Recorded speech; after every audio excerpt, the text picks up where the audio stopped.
right. Oh, Sophie's calling me.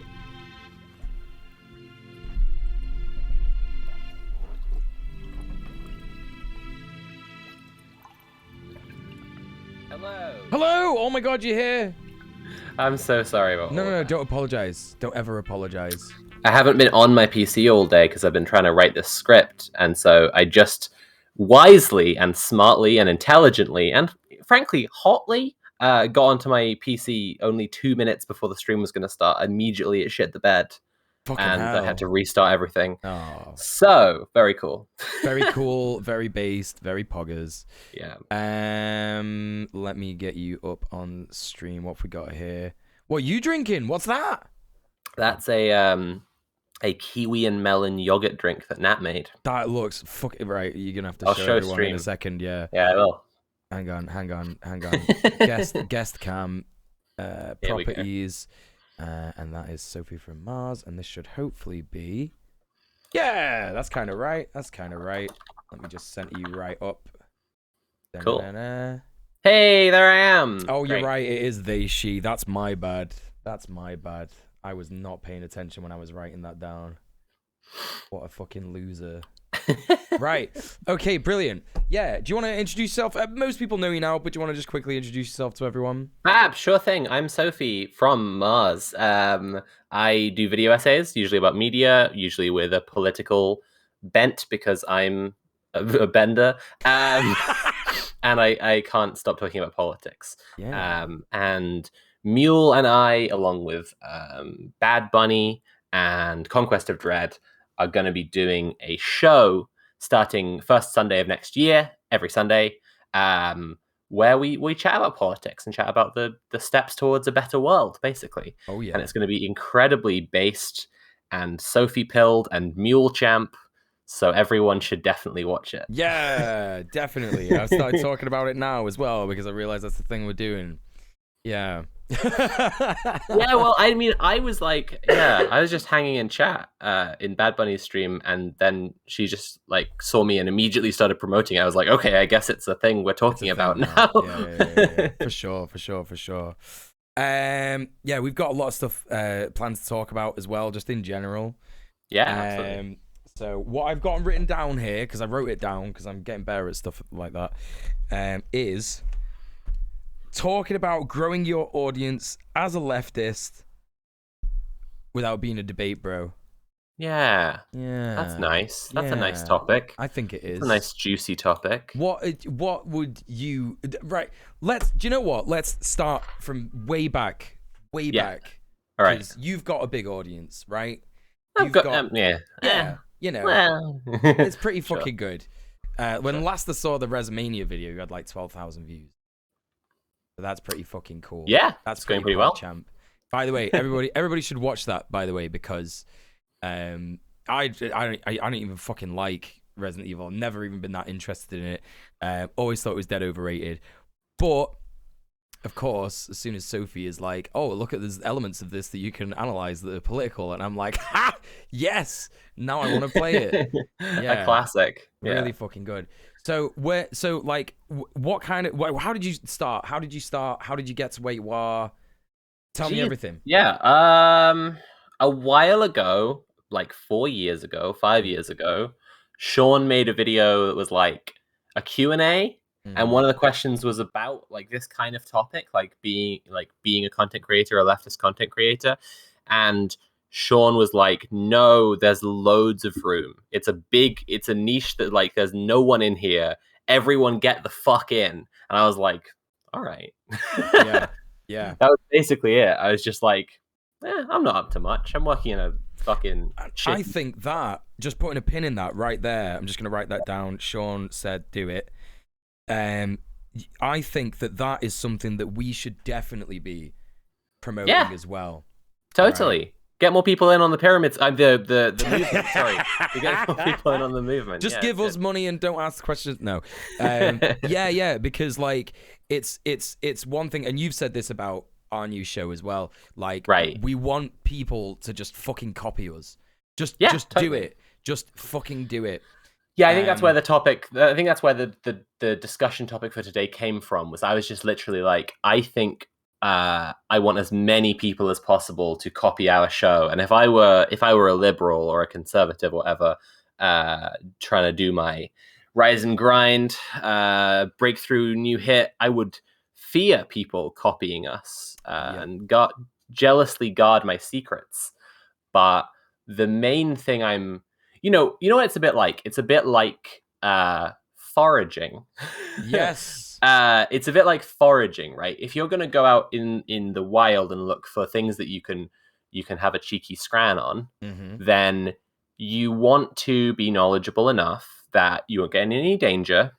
Yeah. You want to do it safely, both in regards to the things that you eat, the things that you know, the company that you keep, the advice that you give to them, what you do together, and then also potentially people who might, get you in trouble for being on their land or whatever. Right. How to avoid those people. Yeah. And you want that knowledge. So it's like I don't want to it's a bit like that, because it's a bit like if I know that there's a rich old patch of wild berries or something that people could forage, I do not care to guard that secret of where that is. Right. I just want people to do it safely. That's what I want. So I Fungus Thought. Well, Fungus Thought's a bit of a different thing. Yeah, sure. Kind of links into it. So DJ's asking in the chat, what are we copying? So basically, me, Sophie, Bad Bunny. No, not foraging. Me, Sophie, Bad Bunny, Conquest of Dread, Tim.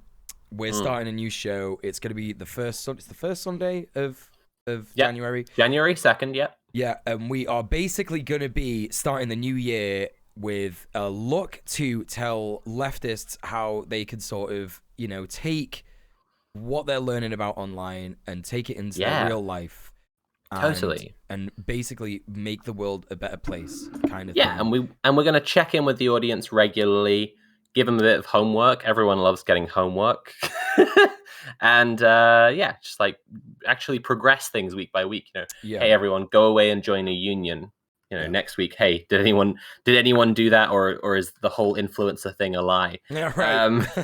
That kind of thing. Yeah, exactly. So we're gonna want people to go and run away with that. Like, one of the things that I've been thinking about recently is how the debate, bro. I said to you a lot today in the server. I said that, like, the debate bro thing seems to be kind of like fizzling out, like a little bit, or at least plateauing. So there's gonna be like a sort of gap. Touch wood, yeah. Well, fucking hopefully, because it's almost like all the big sort of like controversial shit that they want to debate, which is just like all the stuff that lefties have for years said, right, we don't need to debate that. They've already done it. Like, should trans people exist? Like, why is black very cool debate? A cool normal topic for left wingers to debate. And why, like, black nationalists are the same as white supremacists? Like, all these like absurd, all this ridiculous shit. Absolutely, like how, like, the only way that it can get like more, I guess, controversial is if they literally just start talking about doing genocides, and in that case it's like there's no way that they can like actually get away with calling themselves leftists anymore. You know what I mean?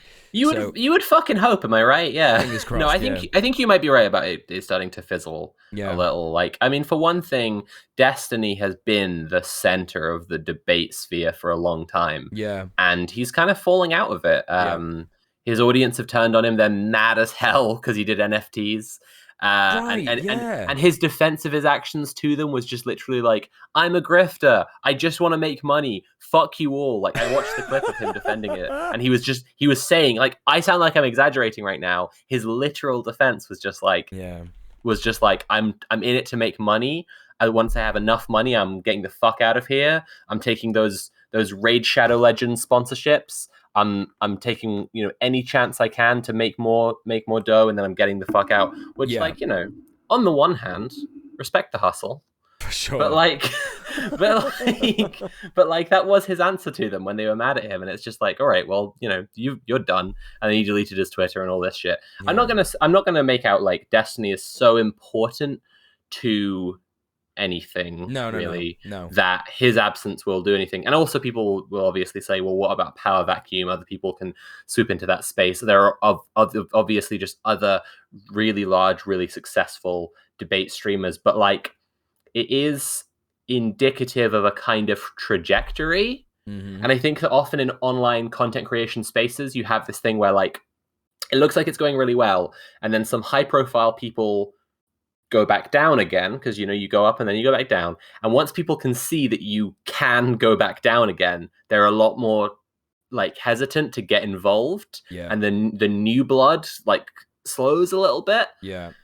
Yeah, it's a problem. He was also Destiny was also being really cringe as well recently on Twitter. Oh, I mean, about always, every day, his whole life. Yeah, it was the whole RGR and Doe thing. Oh yeah, like he really went off his fucking rocker with that shit. So yeah, and I think a lot of people kind of saw that and they were like, because I know that probably a lot of Destiny's audience are like libertarians and stuff, so they don't really care about pedophilia, but like in that kind of a scenario, the majority of people are going to find it hard to look at what happened and be like, oh yeah, that's a normal response, sort of like victim blame someone.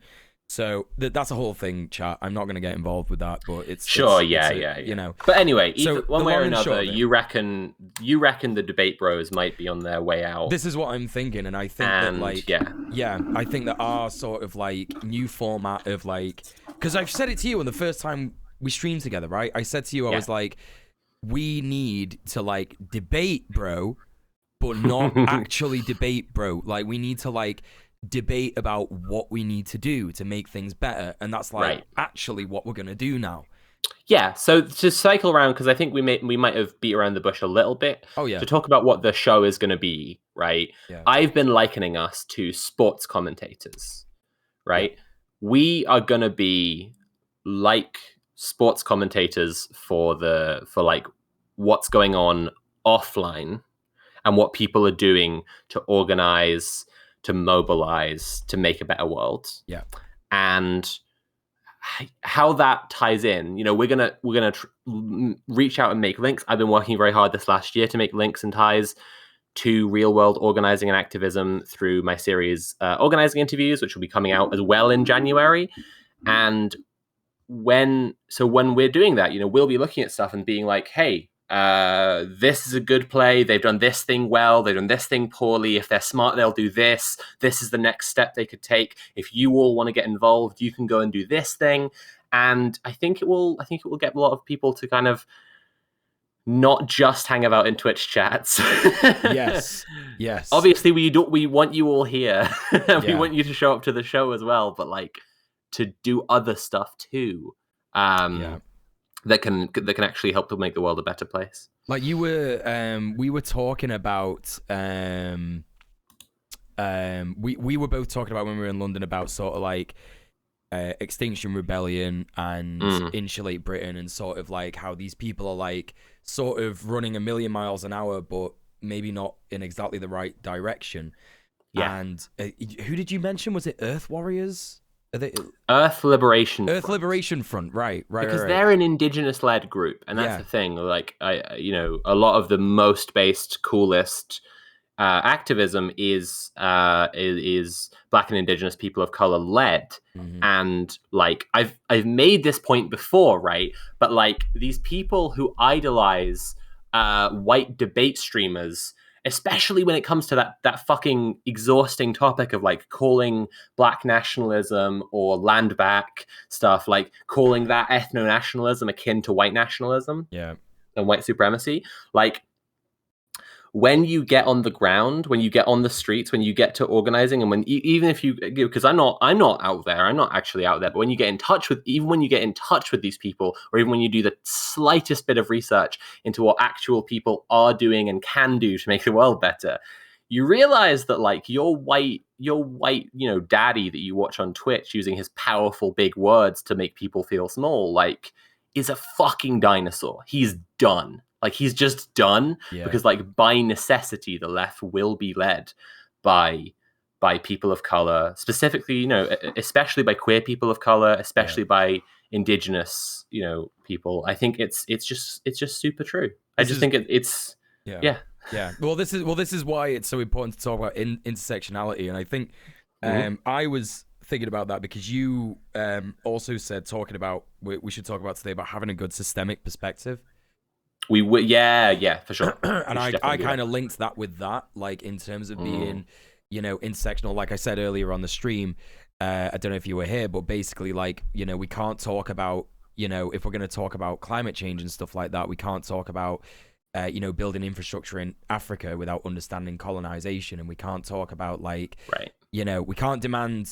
I said as well stuff like we can't demand people subjugate themselves to electoral politics when the system is rigged against BAME people, like and Black Right. Indigenous people of Yeah, color. absolutely. Yeah. So you've got to understand that, like, yeah, when we're talking about, the movement needs to be led by queer, Indigenous, and Black people of color. That's kind of what we're talking about because But part of the thing is like that sounds to some people, some dickheads, like it's just like liberal ID poll right, representation stuff. But there's a really literal and pragmatic reason why resistance against the like established colonizing oppressive forces of like America, for example, should be led by, for example, indigenous Native Americans, right? It's because they've got the most experience of it. Like yeah, they've literally been doing it for as long as America's existed, right, right? right, So like if you were gonna ask anyone, doesn't it make the most sense to like ask them what to do? It's just a very 100%. literal thing, you do see this like we touched on this, we chatted I think on our organizing call a little bit, and I've chatted with Bad Bunny about this. There was like a push to try and make a general strike earlier this year Mm, from some people who are just like some well-meaning but utterly clueless, like online folks who are just yeah, like, we're gonna make it happen. We're gonna do a general strike, and they just started announcing there's gonna be a general strike on this day. And they started telling people don't go into work on this day. And they started telling people the kind of general theory of how strikes work, that like you shouldn't be able to get fired for being in an official union strike that's organized with the support of major unions. But they didn't have the support of major unions. They didn't have anybody signed on, yeah, right? So it was a massive fucking clusterfuck. And there are various other things we could get into. But the point is, like, when you have an approach like that, you end up like trying to reinvent the wheel massively. mm-hmm. And that's we need the approach where we're just like looking at the people who've already done shit, Yeah, and the right? people who are doing shit now as And the well. people who are doing shit now. Yeah, And that's why I say we're going to be a bit like sports commentators, because we're not making a show for us to like tell people what to do, except in our audience, be like, look, this group is based. Maybe if you're in the area, you want to sign up with them. yeah, That kind of thing will be telling you that's an option available to you. But we're not telling that group like they should be doing this. We'll just be having a little chat between like the four of us and any guests that we have, and mm-hmm. being like, what do you think they should do? What's the use of this kind of thing? How does this topic evolve towards like a communist world? Yeah, How do you go from advocating for abortion access, for example? I mean, mm-hmm. there's a topical one, right? Yeah, yeah, yeah. Sadly, it's frequently topical at the moment, but Mm. yeah, like how do you go from there to the big goal, Yeah. the big one? Hmm. It's just Yeah, stuff like and that. that's a really interesting one as well. Like I've heard that brought up again recently, something about Roe v. Wade being overturned. Yeah, Yeah, yeah, yeah, yeah. yeah, it's That's this real really horrible fucking thing that's shite. going on right now. Yeah, Yeah. I think it's Mississippi. There's a challenge going on to Roe v. Wade, and so it's gone to the Supreme Court, and the Supreme Court is full of horrible conservative ghouls. Right. This So is it's it. pretty fucked. Yeah, Yeah. and this is another reason as to why it's important to talk about direct action, talk about actually going out there and doing activism, because at the end of the day, these systems are just rigged against us, simply rigged Yes. against us. Right. I always say there's too many people, but I think that makes it sound like there's a lot of them. Like, sure, there's a lot of them, like, There's way more of us. Yeah. but Yeah. there are Yeah. way more of us. Yeah, way more of us, and they just have a lot of money invested in the game, really, and they Well, don't wasn't want I it to just talking to you change. the other day about like the miracle of working together, right? Yeah, That people kind of like look at how things are in a very in a pardon me, I've got a little winter cold right now. I might sneeze. get it out, sneeze it out. Nah, I'm not sure it's coming. Anyway, um people look at stuff in a very realistic and objective sense sometimes, and they're looking at the systems and how they oppress us, and you look into it and you get incredibly black-pilled. Right, For a good reason, Yeah. right? It's really fucking depressing shit. Especially like if you do, we talked about this before, right? Like history of colonization and financialization and the IMF and all this shit. And if you understand how all the systems work, it can be depressing as fuck. Yeah. And what I think it's a lot like is I've, both done this myself and talked to other people who do this. I've got a lot of peers and colleagues who do this, like looking into like turf shit, right? If you spend all your time looking into turf shit as a trans person, you're just like, well, shit, we're fucked. We're just completely fucked. We're going to be completely eradicated. And then but then by contrast, like if you hang out with trans people, especially trans people who are organizing to do something about stuff, you can often just find yourself feeling fine again. Yeah. And it's really weird, like, you got like on the one hand this kind of realistic appraisal of the way that the Orwellian catch-22-ish kind of ways that this stuff should be like inescapable and is never going to change. And on the other hand, you have like hanging out with a pal from Trans Activism UK who just tells me like, the last few days I've been contacting like lords from the House of Lords and making sure that they will push back on any transphobic legislation. Yeah. And they literally then do it. And you're just like, wait, what? Because like, the way I've understood the world, right, is just like there's all this mobilizing and organizing by these TERFs, and then there's all these TERFs at high level positions, and there's all these fucking TERFs in the government, and then there's the ones that aren't TERFs are just out and out transphobes because they're just awful fucking shitheads who don't even call themselves feminists. And then there's like the House of Lords, which even if something good was pushed through, the House of Lords is full of Tories and they'd vote it down. And then you're just like, and then you just hear like, oh no, I talked to some of those guys and it's fixed and it's all right. Yeah. And you're just like, wait, what? What the fuck? Because like organizing is amazing, and that's why I call it a miracle. Like it's genuinely like you have on the one hand a realistic appraisal of how things look, right, and then on the other hand just like people getting out there and working together and getting something done. And you're genuinely, when people get something done, it feels like a miracle because it just feels like it couldn't possibly happen. Like take for example the creation of the weekend, right? We have the weekend because of unions, right? Yeah. Right, we have the weekend because of unions. And people used to work week and stuff like that. Right. People used to work 7 days a week, right? Obviously, some people do, and in some parts of the world, this is still typical. But the labor movement, literally, like through strikes and protests and organizing, got us the weekend. The weekend exists because of unions. If you were working before the weekend existed, right, and someone was like, we should organize, you'd be like, in what time, man? In what time, with what energy, with what resources, right? We're the working, we're the workers, so we have no money. We're the workers, so we have no time. We're the workers, so we've got no energy left when we do have our spare time. How the fuck are we supposed to do any of that stuff? And then people get together into a group, into a union. They do some reading groups. They do some organizing planning. They get together a strike fund. They have a strike, and then they have a series of strikes. And then suddenly 2 out of the 7 days of your week, 2/7 of your life suddenly become your own free time. Yeah. It's like, that is actually a fucking miracle. Like people cite this thing about like, if you like the weekend, thank the unions all the time. But like, just put it the other way. Just put it the other way for a second and imagine you're someone who works 7 days a week. Right. And then, right, and imagine the perspective you would have. You would just be like, we're done. Like there's no way. This is fully Orwell. Yeah. We're done forever. Boot on a human face for all time. And then some folks just get together and like organize. No, we're not doing it. Yeah, we're not doing it anymore. It's a fucking miracle. Right. It's literally a fucking miracle. And I think this is why it's so important, as you say, to become or seize the means of communication. Set me off now. Oh, fucking hell. So, I've infected you through the call with my Havana syndrome. I know. Oh God, don't touch me with your microwave gun.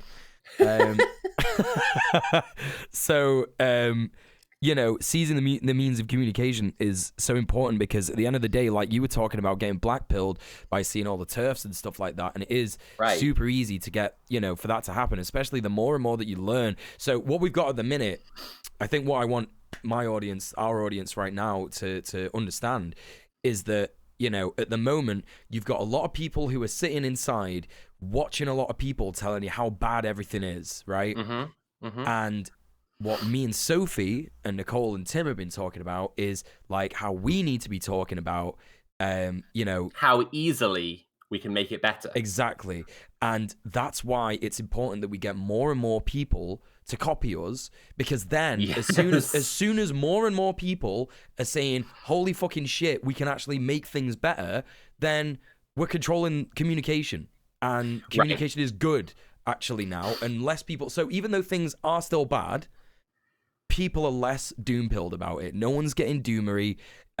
You know, and do you know what? Going back to like, you know, when we first met, and I was asking you about like your Matrix vid. Like the Matrix is actually like a great analogy. Obviously, it's a trans analogy, but it's also but it is also all sorts of things. Right. It's a sort of, you know, analogy about breaking free from capitalism as well. Totally. Yeah. And like, yeah, you know, so if you put yourself in the shoes of like the characters in the Matrix, it's like, oh my god, there's this fucking huge system that we can't fucking, there's no way, like it's absolutely, you can't even break out of it. There's no fucking way. But then you watch the fucking movies and they do it. And like, all right, okay, it's movies, whatever. But at the same time, shit like that is inspirational, because at the end of the day, it was a depiction of system or systems or the system.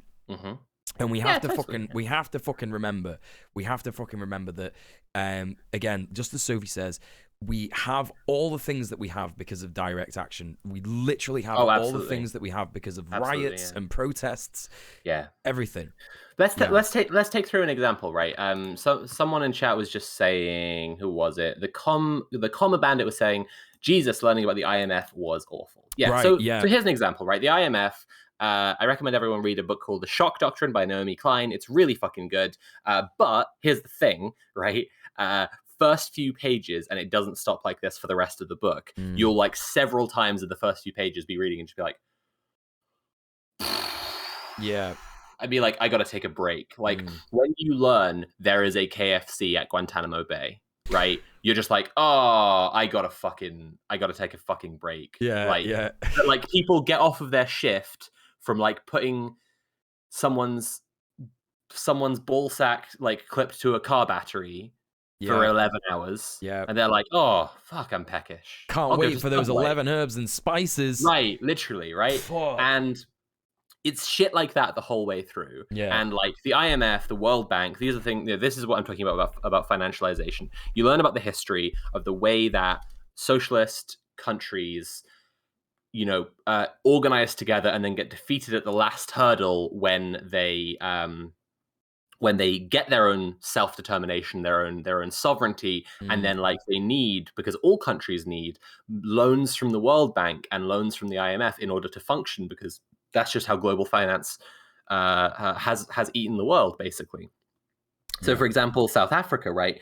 Nelson Mandela was so hated and so pushed back against, not just because of South African, like native South African Black African liberation movement, but because also he was a communist. Yeah. And he had this book of promises, this manifesto that he was going to put through. And then when he got into power, he couldn't do any of them because the IMF, the World Bank, just wouldn't give them any of the power. And because the white government who had just left had deliberately like separated the South African central bank from the government. So it was like a privately held, they privatized it. So it was like, the bank of the country itself wasn't actually owned by the government. Yeah. Right. And so the government had to like beg and plead for any money they could. And that's the way that neoliberalism is enforced upon countries more often than not, is not just by the barrel of a gun, but, you know, fucking shockingly often too. Yeah. But through like, no, you won't get any money to be able to enact any kind of reforms, or even honestly, just to feed your people. Yeah. Unless you do it through neoliberal free market capitalism. If you open up your markets, if you open up every industry to us, right? Great example, Mandela was promising to nationalize the copper that is under South Africa. Obviously, the copper that is under South Africa, if it was going to belong to anyone, should belong to South Africans. And no, the IMF is like, no. You Right. can't nationalize that. That has to be a private industry that is open to global finance, right? And so obviously that means American money is going to own it instead. And you know, so I'm taking you through this example to understand. Holy shit, we're fucked. Yeah. Right? Yeah. Am I getting this across? I'm like, this is a factual analysis. This is a good understanding where people are going to hear about this and they're going to be like, okay, so there's no way to do anything about that. Right? But David Graeber, the late great OG David Graeber, was literally involved in organizing that ran the IMF out of a bunch of countries. Yeah. Like that stripped back the power of the IMF massively by working together, by organizing. It's a real thing. And like everything I've just said, doesn't that sound like a completely inescapable situation? And yet, right? And yet, just by working together, people can actually do shit. Yeah. By the way, I just want to point out, Tall Harris in the chat is who I was telling you about, who came up to me at Twitch London. How you doing, Harris? Hey, Harris. Welcome in, dude. So he also asking, is there some kind of reading list or resource list for learning? Sophie could give you many books to read. They have given me so many books to read that I have just not. I'm currently desperately reading the transgender issue by Sean Fay. Transgender issue is very good. Yeah. All right, let's see. Yeah. Little. Well, Graeber, I'm sure a Graeber book would be great to start. Here's my like 7 secret herbs and spices. If you want to get really mad, read Naomi Klein.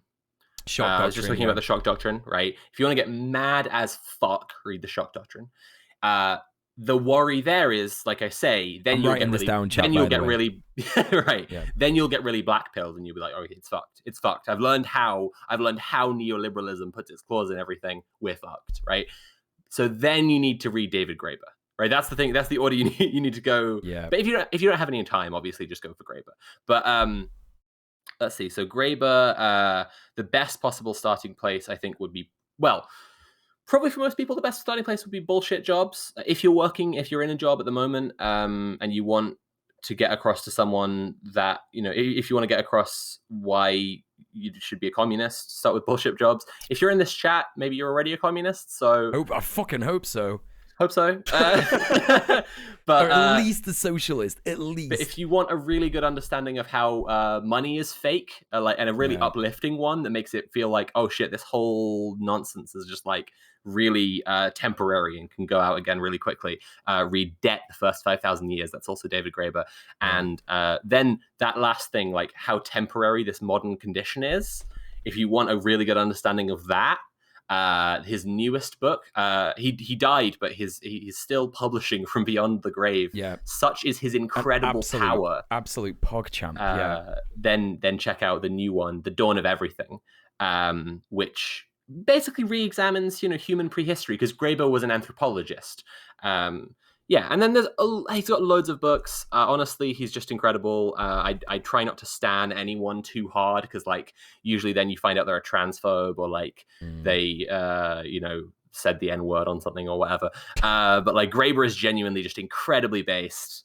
So like just read as much David Graeber as possible. Then you will have gone Naomi Klein. You'll get really black-pilled about how neoliberalism works. You get David Graeber. You'll feel uplifted that actually we can do something. And then you probably need to understand what we can do. You need to understand what is to be done about the situation. And that's when you need to start learning some theory. So then you've got to read Conquest of Bread by Pyotr Kropotkin, The State and Revolution by my boy Vladimir Ilyich Ulyanov, Lenin, and beyond that, like that's the point at which you've read a bunch of books, but you should do some research into like joining some groups and like actually get involved with some stuff and do some stuff, which we are gonna be telling you how to do. Yes, every from Sunday January 2nd, next year. exactly. Yes, a month from today. That's when it's going to start. Today. That's so right. Huge shout out to Marina Dove in the chat. How are you doing, Hey, Marina? What's going on, lovely? Thank you so much for the Prime sub as well. It's very kind of you. Didn't have to do that. Please go follow Marina. They're fantastic. Marina says, big commies in chat. I mean commies. Sorry, I mean commies. Very based, actually. Very poggers. Very, very, very pog. I'm seeing some people shouting out some books in the chat. I'm just going to say I would only listen to Sophie. That's what I'm saying. Like, you know, so State of Revolution, Vladimir Lenin, yeah? Yeah, that's your boy. Okay. No, here's the thing, right? We need theory, absolutely. But a really important thing is we need to just rot capitalism right Yeah. now. We just need to like fuck it up really hardcore. Uh-huh. And immediately in chat, some folks are talking about like Anarchists. I recommended anarchist stuff and ML Yeah. stuff. And guys, okay. Stop We're fucking just talking gonna... about 60-year-old nonsense fucking shite. Oh my god. Okay. You know what I mean? Like, you know what Okay, I mean? All right. I know what you mean, but don't yell at the poor little filthy hogs in chat. Right. Look, we need to focus on destroying capitalism, Yes. like first and fucking foremost. Yeah. Incredibly vital, the most important thing. And wherever there are resources for understanding how we organize towards destroying capitalism, that's based, right? Yeah. My personal contention, but I don't, necessarily want to be prescriptive about this. I don't necessarily want to like say that because I happen to believe this thing. I've read some books. I haven't read all the books, like this is the thing I happen to believe is that people who are in the imperial core, right, probably need anarchism, right? Yeah. People who, so English speaking, like US, UK, I personally think what we kind of need is an approach that's going to kind of secede from the imperial core society and strip it of some of its like labor from within. I personally think that that's what we kind of need. And then I also believe that Marxist-Leninism is a very valid organizing strategy that works for people who are like in countries that are like subjugated imperial subjects, right? So like, and you've seen this all over the place, even with the original case of the USSR and the oppression of the Tsar. Like you like the strategy is to do with self-determination and sovereignty, right? And if you imagine American imperialism and global capitalism as this great big organism, right? And it is just draining the life force of people all over the fucking world, right? What we need from the inside of that, from the inside of America and from the inside of the UK and Europe, is a great big opt-out, right? The anti-work strategy. You guys have heard of anti-work, the subreddit, right? Like they're all talking about just like the great resignation, I think they're calling it. Just like they're talking about just basically people just walking off the job. Yeah. And seriously, like that's a big part of what we need from the inside of the imperial core is to just like when the imperial core countries are saying go fucking join the army and put your boot on the neck of brown people halfway across the world, obviously we're against that. But what are all the ways that we take part in a system that is still perpetuating that, right? Mm-hmm. How is our labor going towards that, even by just like the basic reproductive labor of continuing this society? That's why I'm talking about rot. That's why I'm talking about like decay. I'm talking about us taking care of one another in ways that step back from society, step back from the societies of the US, UK, Europe, Canada, right? So that meanwhile, in other countries that are in the global south, or if you prefer, the imperial periphery, right? Those countries can organize in a way that will harden them and make it so that people cannot extract, not people, fucking bloodsuckers, fucking the American imperialism cannot extract their labor. Cannot extract their value. That's what I believe. I believe the reason I believe in both is because I believe that they are two different things that are materially useful in different ways. Like the Paris Commune, right, was older socialists before Marx, right, and some anarchists. Well, that's the thing. Some anarchists call them anarchists. Some other socialists called them their kind of thing. It was a weird thing. You know what happened with Chaz? Where like the Capitol Hill Autonomous Zone, for those who don't know, during the Black Lives Matter protests last year, like people took an area of Portland and were just like, this is ours and no cops are allowed in here. And they started to set up just like mutual aid and just like take care of homeless people and give people food and stuff. And that was pretty cool. I have a friend who I hope we can get on the show sometime, because like she was involved with it and knows about the organizing of some stuff, and like it would be really cool to get her insights, because I've talked to her before about her insights. So very cool. Oh, but it was Seattle, by the way, not Portland. Seattle, shit. Yeah, I was trying to remember it. Yeah. And you know the thing that happened when that happened, where like loads of leftists were like, Chaz is based, they're like us.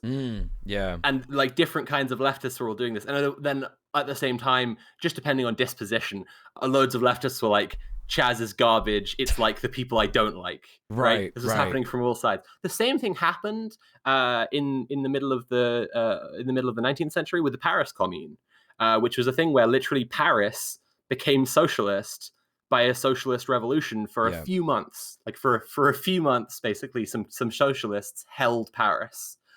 It was way more extreme, as was everything back then. The whole thing was being fucking shelled by cannons the whole time, right? As opposed to just being like a little bit mutual aid group in a city or whatever. But in the same way that like people had that reaction to Chaz recently, loads of the old writing, when you read Conquest of Bread, I always want to say Conquest of Dread because of Tim's channel. But when you read Conquest of Bread, like a whole bunch of it is about the Paris Commune, because a whole bunch of old socialists were like spending their time analyzing what had happened and then talking about how that can be reproduced and move on, right? And do similar or better things. And that's the approach we need to fucking have. Like, so much is hung up on theories and labeling ideologies as being, this one means that these people will be like this. If this person identifies with this thing, then they're this kind of person, right? Right. And it's literally, we don't need that. We just need a pragmatic approach to communism. This is it. It's like, we literally just need to look at what's working and do more of it. Like, that's it. It's like, I'm literally, like it says in my fucking bio, I'm an anarchist and a communist. You know what I mean? If there's people in my chat who are saying things like, oh, anarchists and communists don't get on, what are you doing? You telling me I don't get on with myself? You telling me I'm having like an internal dispute all the time with myself? Like, it's absurd. Like, we're talking about like, when people talk about like, oh, anarchists and communists don't get on, we're talking about like 100-year-old disputes that are like so irrelevant. It's a whole thing that you can get into a whole bunch. My go-to gripe about it is that like anarchists fought against the Red Army in the Civil War after the revolution in Russia. A whole bunch of the anarchists who were killed by the USSR were literally just enemy combatants from a war. I'm obviously anti-war. I'm not advocating anyone kill anyone, but I'm just saying that compared to the thing that gets said, MLs always love to kill anarchists. The reality of one army killing a bunch of guys from another army is not the same reality. That's all. That's a gripe I have. For sure. But I mean, my main gripe is that, as soon as you start sort of like taking these like historic things that actually have no bearing on what's happening right now, everybody gets hung up in like, it's needless rhetoric. It's the worst kind of LARPing, honestly. Right. Yeah. Because it's just all about identifying yourself with historical figures. Right. And that's not all we're here to fucking do. No. Right. We're here a materialist to, like, approach to this stuff. Capitalism. Yeah. Yeah. It's about getting people food in their mouths and roofs over their heads, isn't it? Yeah. So that's that. Exactly. So listen, we've done a whole fucking like, blah, but so I want to come back to our like I mean, are you done with the point that you had about last thing? Yes. Read both. See where you land. See what you're into. Just be a communist. Like, read as much theory as you possibly can. Yeah. Don't be a fash. Like, that's all I can possibly fucking say. Like, part of what I've been saying recently about we all need to be like as educated as possible and as fucking smart as possible within our own capacities, of course, like, is that, and that's part of what I've been saying, that other people should copy our show, is that I want people to like be able to swap out when if this person can't do this thing, another person can easily take their place. And so it's like, I think it's good for like people to read as much fucking shit as possible, because then they know as much as possible, and then everyone could be in any position. Anyone could do anything on behalf of like the goal of improving people's fucking lives. Yeah, and that's what we need to be fucking united on. Right. Yeah. So like, yeah, and interesting actually that you come back to the copying thing, because I was going to bring us back to where you had said that when you first started getting into content creation, basically Sean's just said do it. Yeah. And that is just like fully fucking based, because at the end of the day, that's everybody who is here in the chat. Like, if you've been thinking about it, just do it. Just actually do it. Just start streaming. Just start making YouTube videos. Whatever the fuck you want to do in terms of like doing praxis, just do it. And even better than that, tell us about it. Tell us that you're doing it, so we can tell other fucking people that you're doing it. Because there's one thing that I've always hated about Twitch, and I don't know how much you know about this, Sophie, but like there's these like weird sort of unwritten rules about Twitch that are like sort of Twitch etiquette. And one of the main things is like, don't ever, advertise in someone else's stream. Don't ever like self-promote your channel and stuff like that. Now, generally speaking, that means like don't go in someone's channel and just like spam a link to your chat. Right, sure. I mean? Don't be like, like come watch me instead. Right. That would be a bit shit. I get that. But some people take that like to the fucking extreme. Right. Where and there's a lot of people who do this where they're like, don't even mention that you're a streamer in my chat. Don't even fucking talk to me about your stream. I don't want to know about your content. You're stealing my viewers, which is fucking deranged.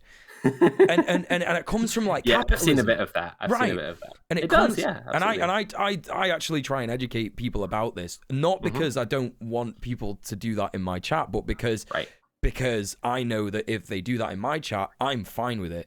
But if they go to other streamers, they might get fucking banned, which is just ridiculous. Yeah, and you want people to understand about it. Yeah, this is just something that needs to change, really. And I totally, think that and I mean, it comes from people. It comes from people being threatened with starvation if they aren't making enough money. Right, financial violence. This is exactly. It's systemic. It's not as obvious as physical violence. Yeah. It's not as immediate as physical violence, but it is violence. The fucking threat of starvation is violent as hell. Yeah. People are killed by not having a house, not having food, not having healthcare, not having education, not having public transport, not having all these things that are the fruits of society that everyone in society should be able to benefit from. Yeah. Being denied because it's fucking landlordism. All these people just grabbing this stuff and being like, this is mine, and I'm going to charge you to use it. So you need to work in order to have money to pay the fee to use it, even though it's just society's thing. No, it's like, hang on. The thing about what you're saying about Twitch streamers, it's the prisoner's dilemma. Right. The prisoner's dilemma, right? Where two prisoners are both told, like, if you dob in him, then you can get a reduced sentence. Yeah. But actually, if neither of them say anything, they could both walk, because then the cops wouldn't have anything on either of them. But if they both dob in each other, they get the worst sentence because there's maximum evidence everywhere, right? Yeah. That's the prisoner's dilemma. And capitalism is just like the fucking prisoner's dilemma, but for 8 billion people. Exactly. It's just literally that. That's so funny. I was in the gym today and I work out, can you tell? So and my friend Lee, he's a personal trainer, and he told me he got sacked for smoking a spliff, right? And he didn't get like caught by a manager, because he is like a manager. Basically, so he technically did get caught by a manager because this person was like, on the same level as him. And so they basically snitched. They basically were like, I just saw Lee having a spliff. And I was like, you know what? That is what people look for in managers. That's what people look for when they're going to like promote people. They're looking for a knock. Exactly. Yeah. When they're going to hire people. Yeah. A fucking 100%. They are looking for someone to dob someone else in, as you say. That's why the IWW says, right, don't, like, anyone can join, anyone can learn from us how to make a union and how to organize their workplace. You just have to not be a manager, any kind of boss. Yeah. Yeah, because it's just a fucking snitch economy. It's just people entirely who have benefited from being a fucking narc. It's so fucking shit, honestly. I felt really fucking sorry for him. Yeah. yeah, honestly. Yeah, So that sucks. That's gross. In conclusion, just fucking like go and make shit.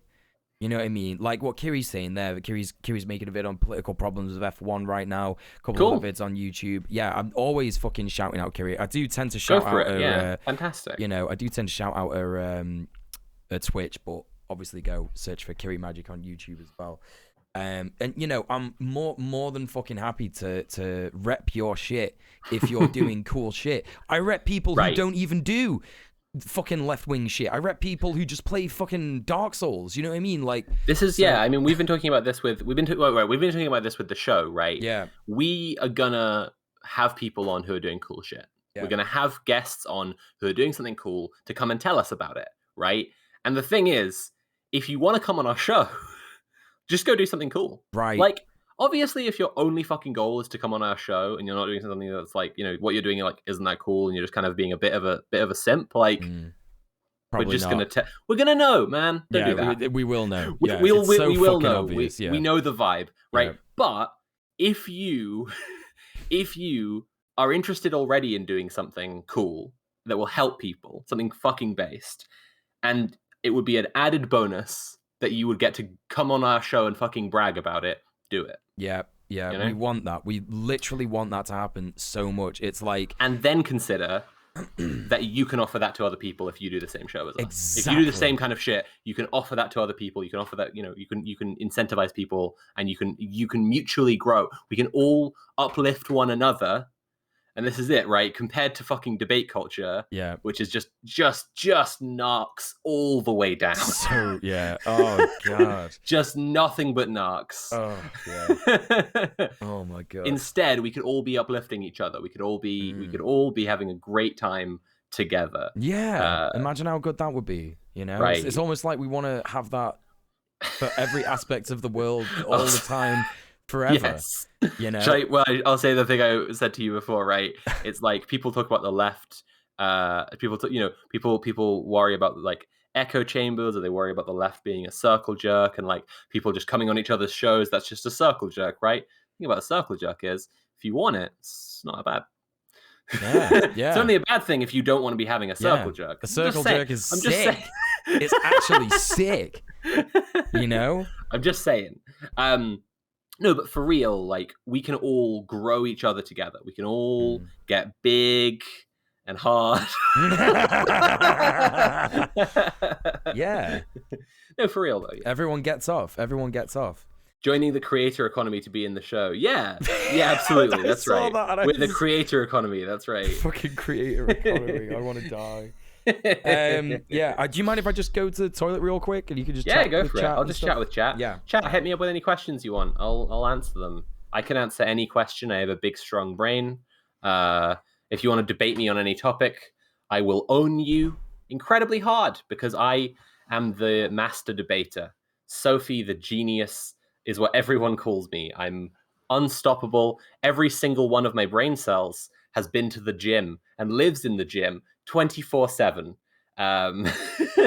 What were you talking about a show? When will it be? It will start on January 2nd, 2022, and it will be going every Sunday from then on Bad Bunny's channel. So it is me and Muel and Tim from Conquest of Dread on Bad Bunny's channel every Sunday from January 2nd.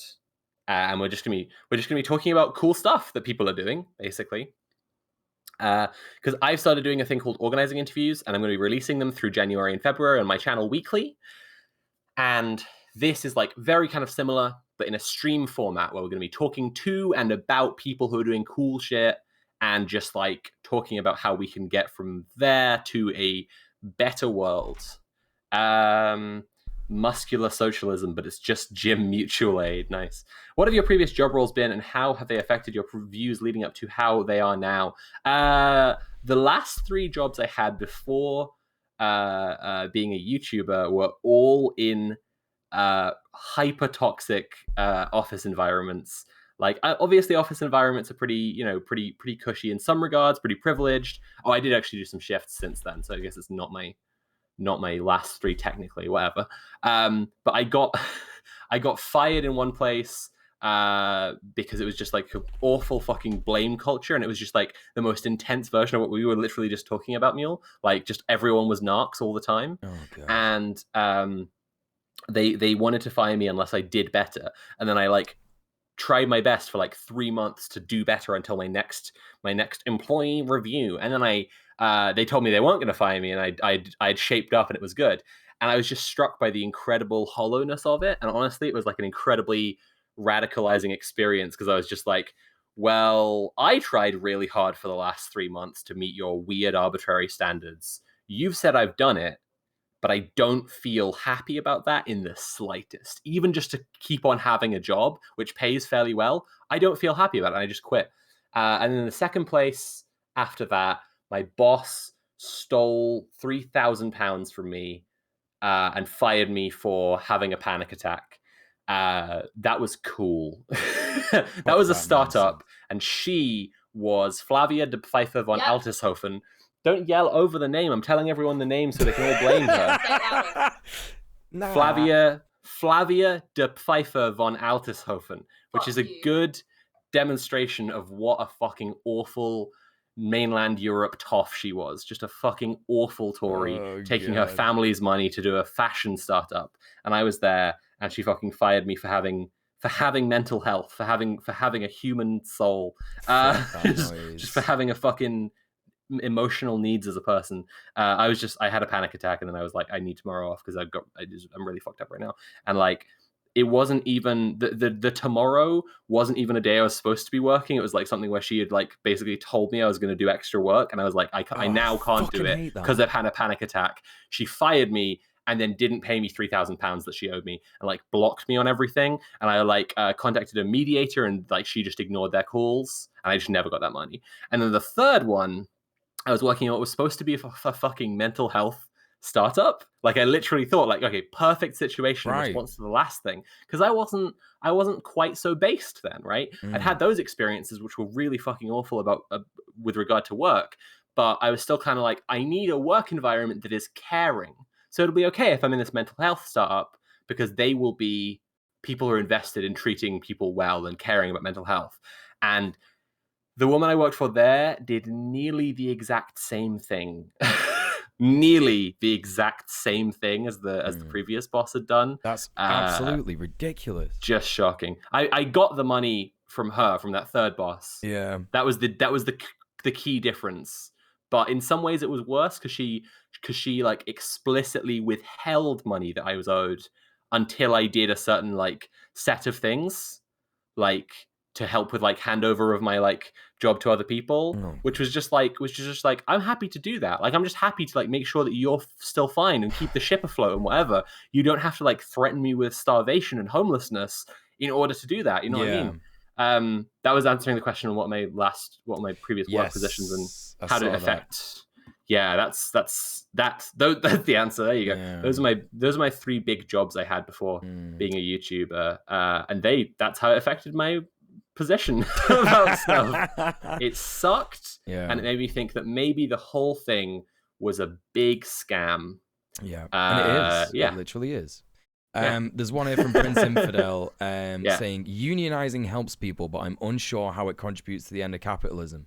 So I'll give you my take on this, and then you can jump in if you want, whenever you want, Sophie. So essentially, when you unionize, that destroys individualism, right?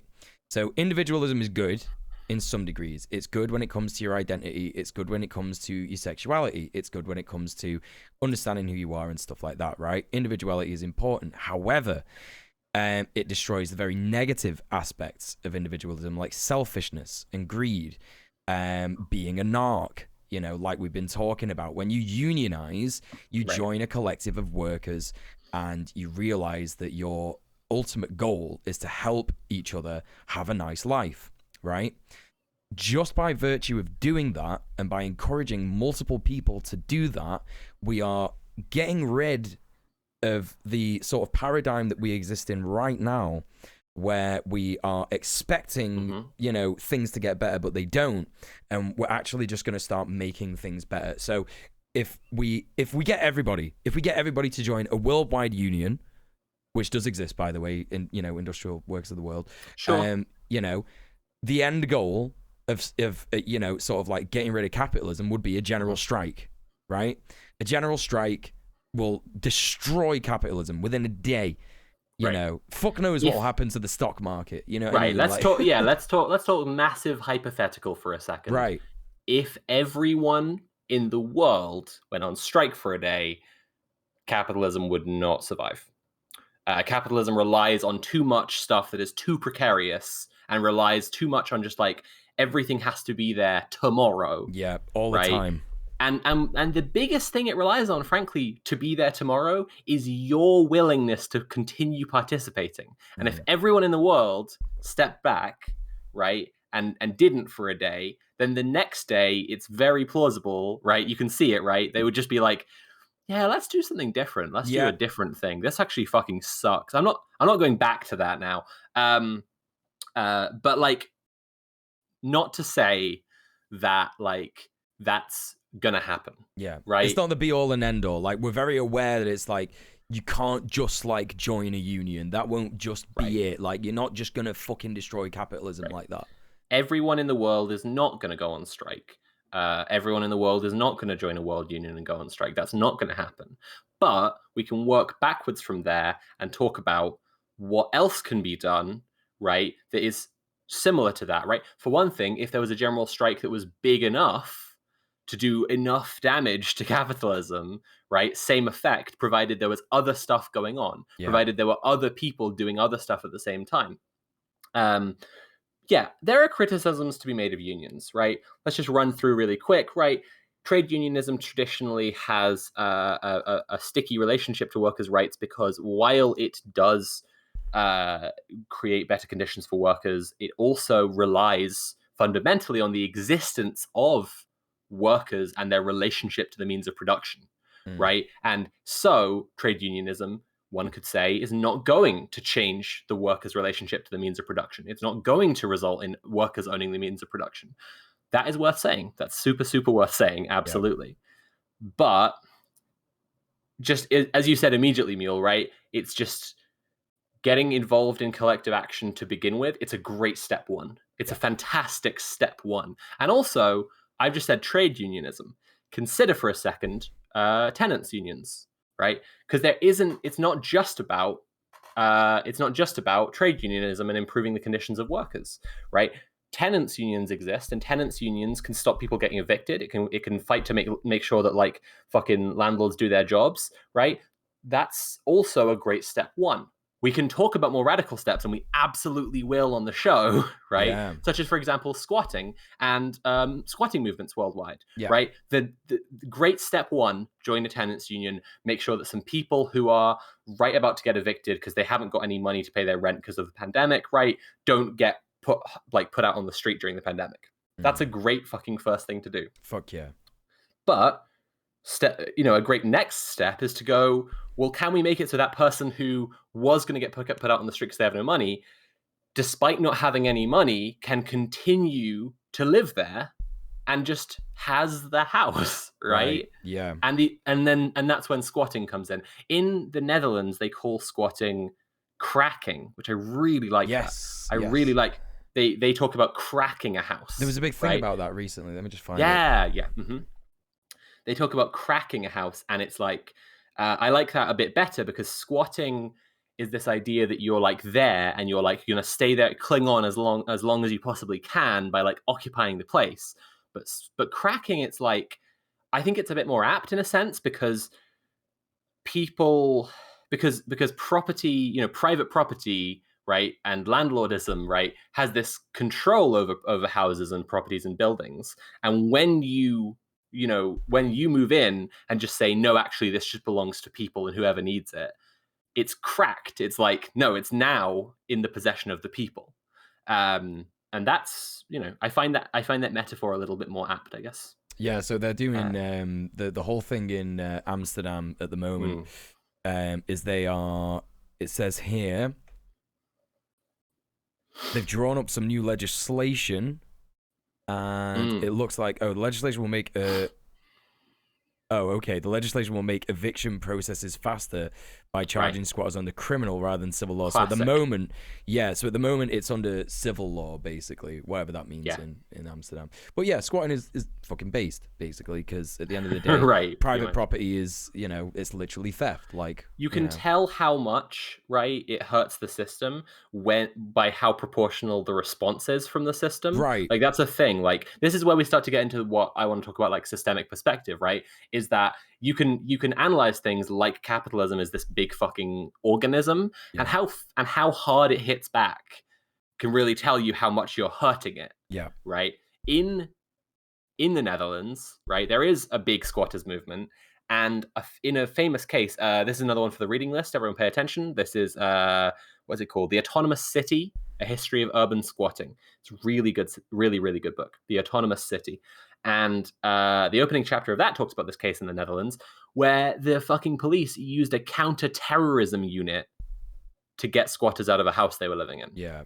A counter-terrorism unit. They used quick cement on the doors to make sure no one could escape. They flashbanged them. They came in through the roof. Like, that's fucking extreme for a bunch of leftists who are just peacefully living in a house. Do you know what I mean? And they're literally, they're not hurting anyone. They're not planning anything. They're just a bunch of fucking... Yeah, there's literally a bunch of crusties sat there, like, smoking weed probably. You know what I mean? Like, that's it.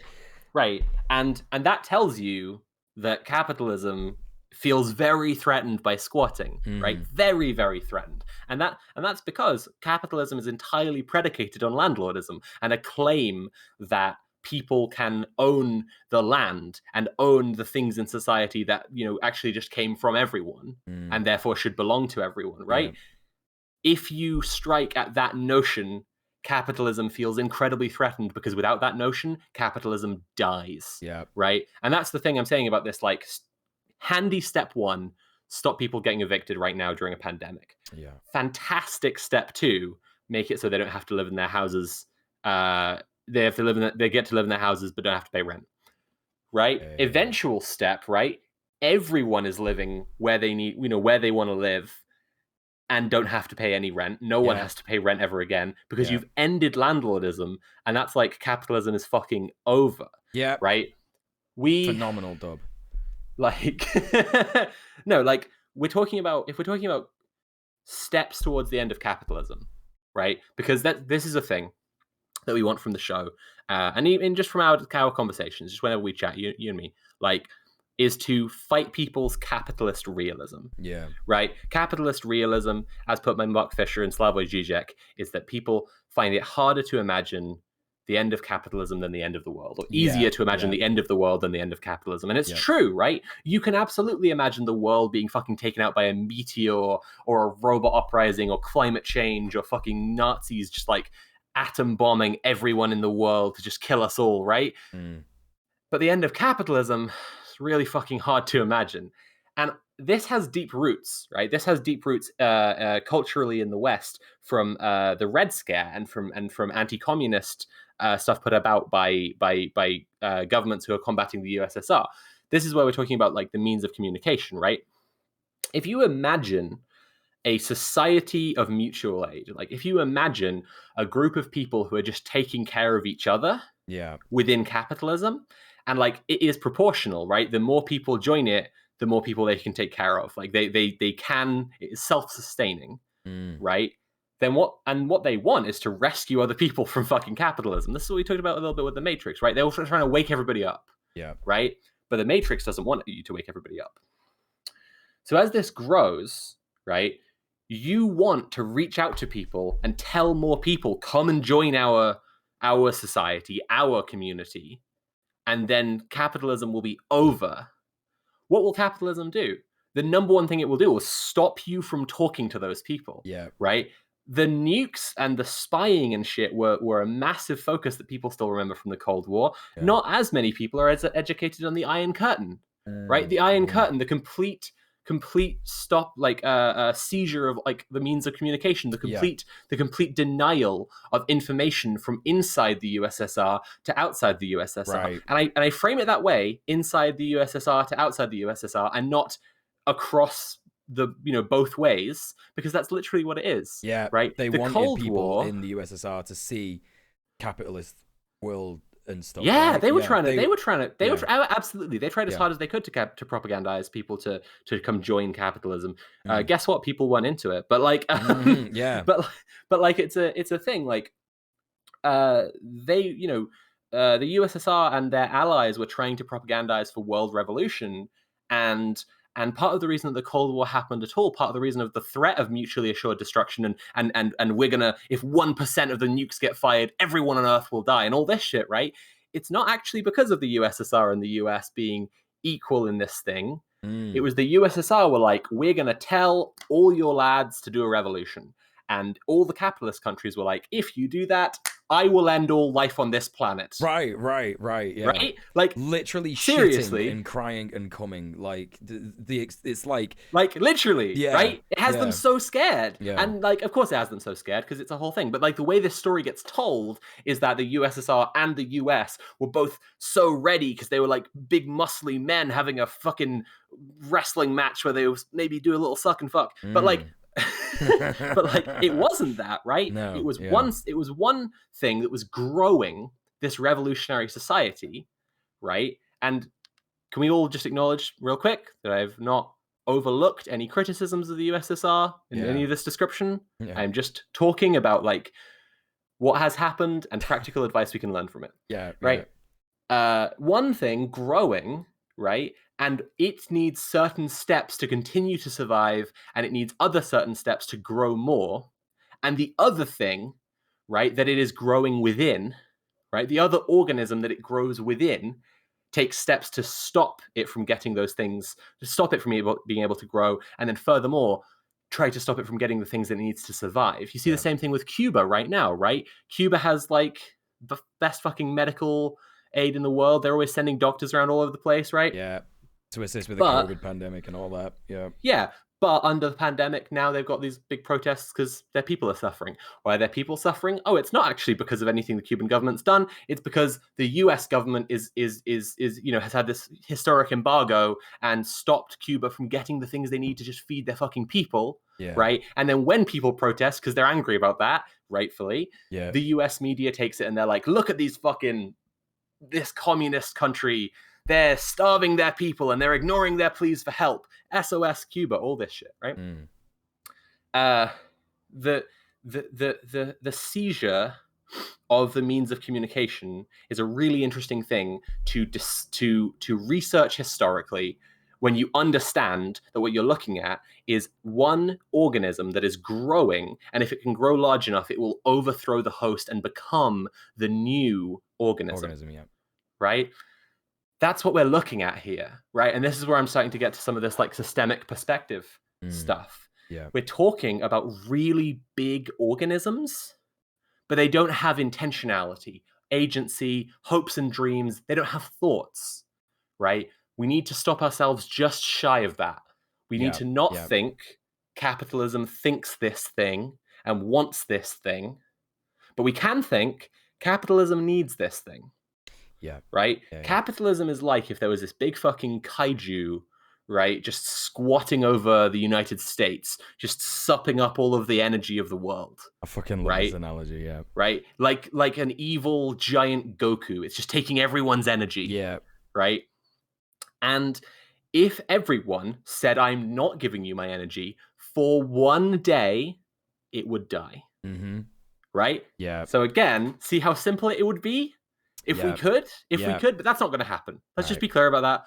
That's not going to happen. But there are other things we could do. Yes, and sort of like moving towards this idea of a society based on mutual aid. Yes. A society based on actually caring about each other and loving each other and wanting each other to like just be able to survive, because it's like that the bar is that low right now. It's not even like people want to, see people succeed and stuff. It's like we want people to survive. So, just by starting with that stuff and starting with those very basic steps, that's sort of shifting the paradigm. And it's all about shifting the paradigm in from where we were like, oh, shit, we can't do anything about this, to actually we can. And we can imagine a future now without this thing instead of just imagining the end of the world. I want to call attention to Tall Harris asked the question, and I think this is super important to point out. Let me just scroll right back to it. He said, Muel and Sophie, what are your thoughts about the overlaps between capitalism and ableism?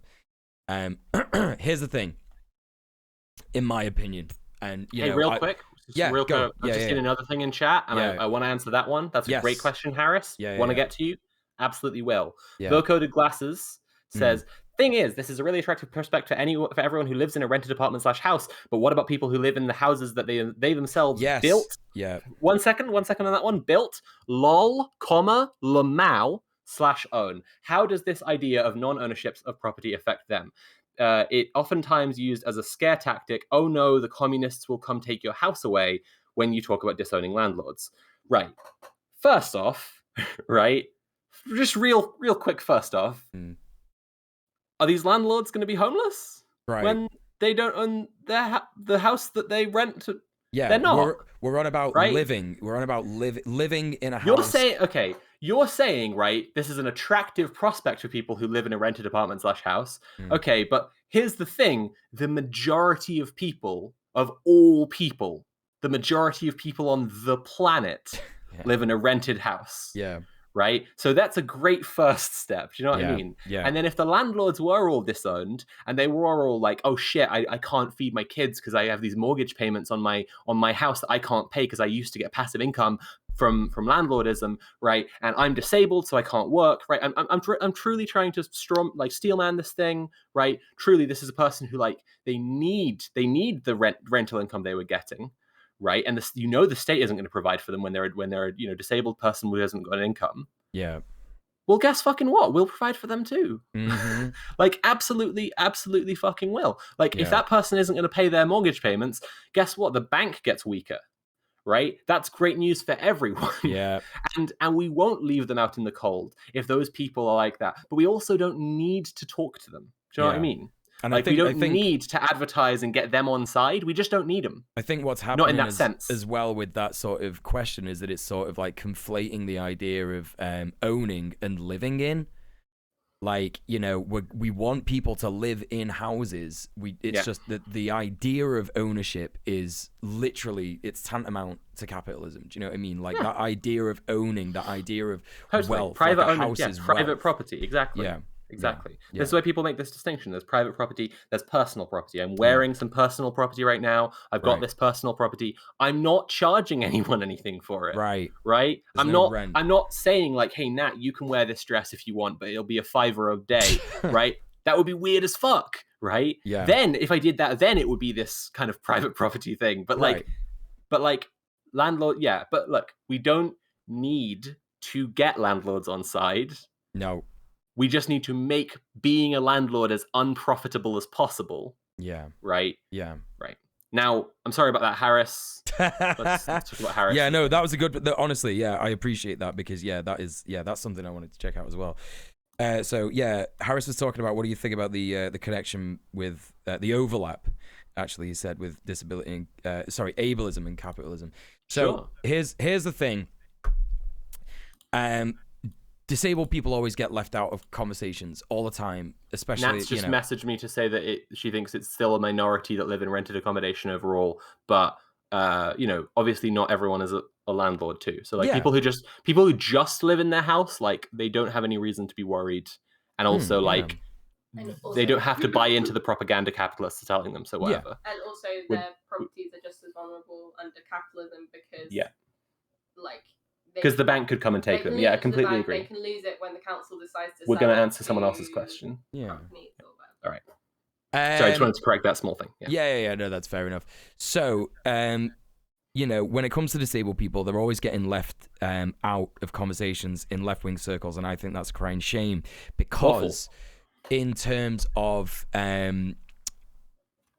why capitalism literally genocides disabled people, like literally does that. Like our country, the UK, is infamous for the amount of people, like the Tory government. 100. What was the number before COVID? 120,000 disabled people died because of the change in the law surrounding who would be eligible for disability payments, disability living allowance, stuff like that. Here's the thing. Mhm. If you allow a subset of people in your society to not work or, not do what they are, unable to do, then you are sort of saying like, oh yeah, that's a possibility. Like, it goes against everything that capitalism wants. And people are treated as a resource because we have labor, Totally. And if capitalism cannot extract labor from you, then you are entirely expendable. Right. You are meaningless. Right. And you are essentially sort of like, if someone advocates for your rights, if someone advocates for your, the being allowed to survive within the system, despite the fact that you're unable to work or you're unable to do some jobs or you can't do some jobs as efficiently as other people, then you're basically saying that like, oh, well, the system sucks just by your mere existence. So they don't want to fucking see that. And they don't want people to see that. And I think that that's why ableism is so prevalent under capitalism. And that's just by my own research and sort of like, I've spoken to my mod, Becca Beckery, who is disabled, chronically disabled and stuff. And I've listened to a few conversations from a lot of disabled people as well. Yeah. So, yeah, you've reasoned it out pretty well. I think that's pretty good. Only a couple of small notes, I think. Boggle in chat says, join the disability union. You could become disabled tomorrow. And Boggle is completely right. Join the disability union. Yeah. Everyone should be organizing in any way we can, right? Collective action is the way. So even if you have a disability and you're like, even if you don't have a disability, they're completely right. You could become disabled tomorrow. Just fucking do it. Literally everyone will become disabled at some point. Literally everyone. When you're old, you will. Absolutely. Yeah. Right. But for real, right? Do it. Right. Couple of notes. I think you're right about this and I want to expand on it. So if capitalism lets people see people who are getting a free ride, right? Then it would be bad for capitalism because you'd have a massive dropout culture. People wouldn't want to work for capitalism. I want to make a distinction there. It's not that people wouldn't want to work, wouldn't want to do anything. That's not what anti-work, the anti-work movement and the concept anti-work and the subreddit and all that are all about. Anti-work is about fighting the capitalist notion of work, right? But so and in the same way, not everyone would quit their job if they saw that people could get a free ride, because some people just like their job. I quite like my job in some ways. I get, stressed out about it. I wouldn't have a release schedule like I do if it weren't for capitalism, because I wouldn't have to pay if I didn't have to pay my rent, then I would release just what I want when I want, and it would be mostly the same, just a little bit more spaced out. Yeah. But like so an analog we could make, right, between disabled people and the situation with tent cities in Seattle, Chicago, and so on right now. Right. People who live sort of like outside the system, or like, kind of have to, right, or want to. Los Angeles too, all sorts of shit, right? We need, this is a useful analogy. Because did you tie out Boggle for posting a link? I didn't. Funny. It's an automatic thing. Gotcha, yes. Gotcha. But I have reposted the link to the disability union in the chat that Boggle posted. Nice. So there you go. There it is. So tent cities, right? Homeless people. We all know homeless people aren't having a good time. They're having a shite time, awful time. But we also can observe this phenomenon. When people during a heat wave go and give bottled water for free to homeless people, cops destroy it. Yeah. They literally go and smash up the water stations, right? When people are making masks to hand out to homeless people, cops tell those people to move on, right? Cops are constantly trying to get the homeless people themselves to move on. When people are setting up free medical aid for anyone who needs it, free medical clinics for homeless people, cops come and smash it up. It's a thing, right? What's our answer? All cops are bastards. Okay, but What do we mean by that? Do we mean that every cop who joins the force is a psychopath? Well, yes, but but what do we mean by that, right? What's our systemic understanding of what's going on here? It's what I was talking about before. You can see where capitalism is most hurt by how disproportionately it reacts, right? So no one is being harmed by, in fact, people are being helped by you giving bottled water to homeless people during a heat wave. So why are the cops smashing it up? Well, it's a disproportionate reaction by capitalism, because if people are being cared for in a way that doesn't require them to work to earn money to pay rent, that can't be allowed, right? It's and so the analog there is like people who are receiving benefits, welfare, right? They have to be having a shit time, right? There's it's the no free ride, no such thing as a free lunch, right?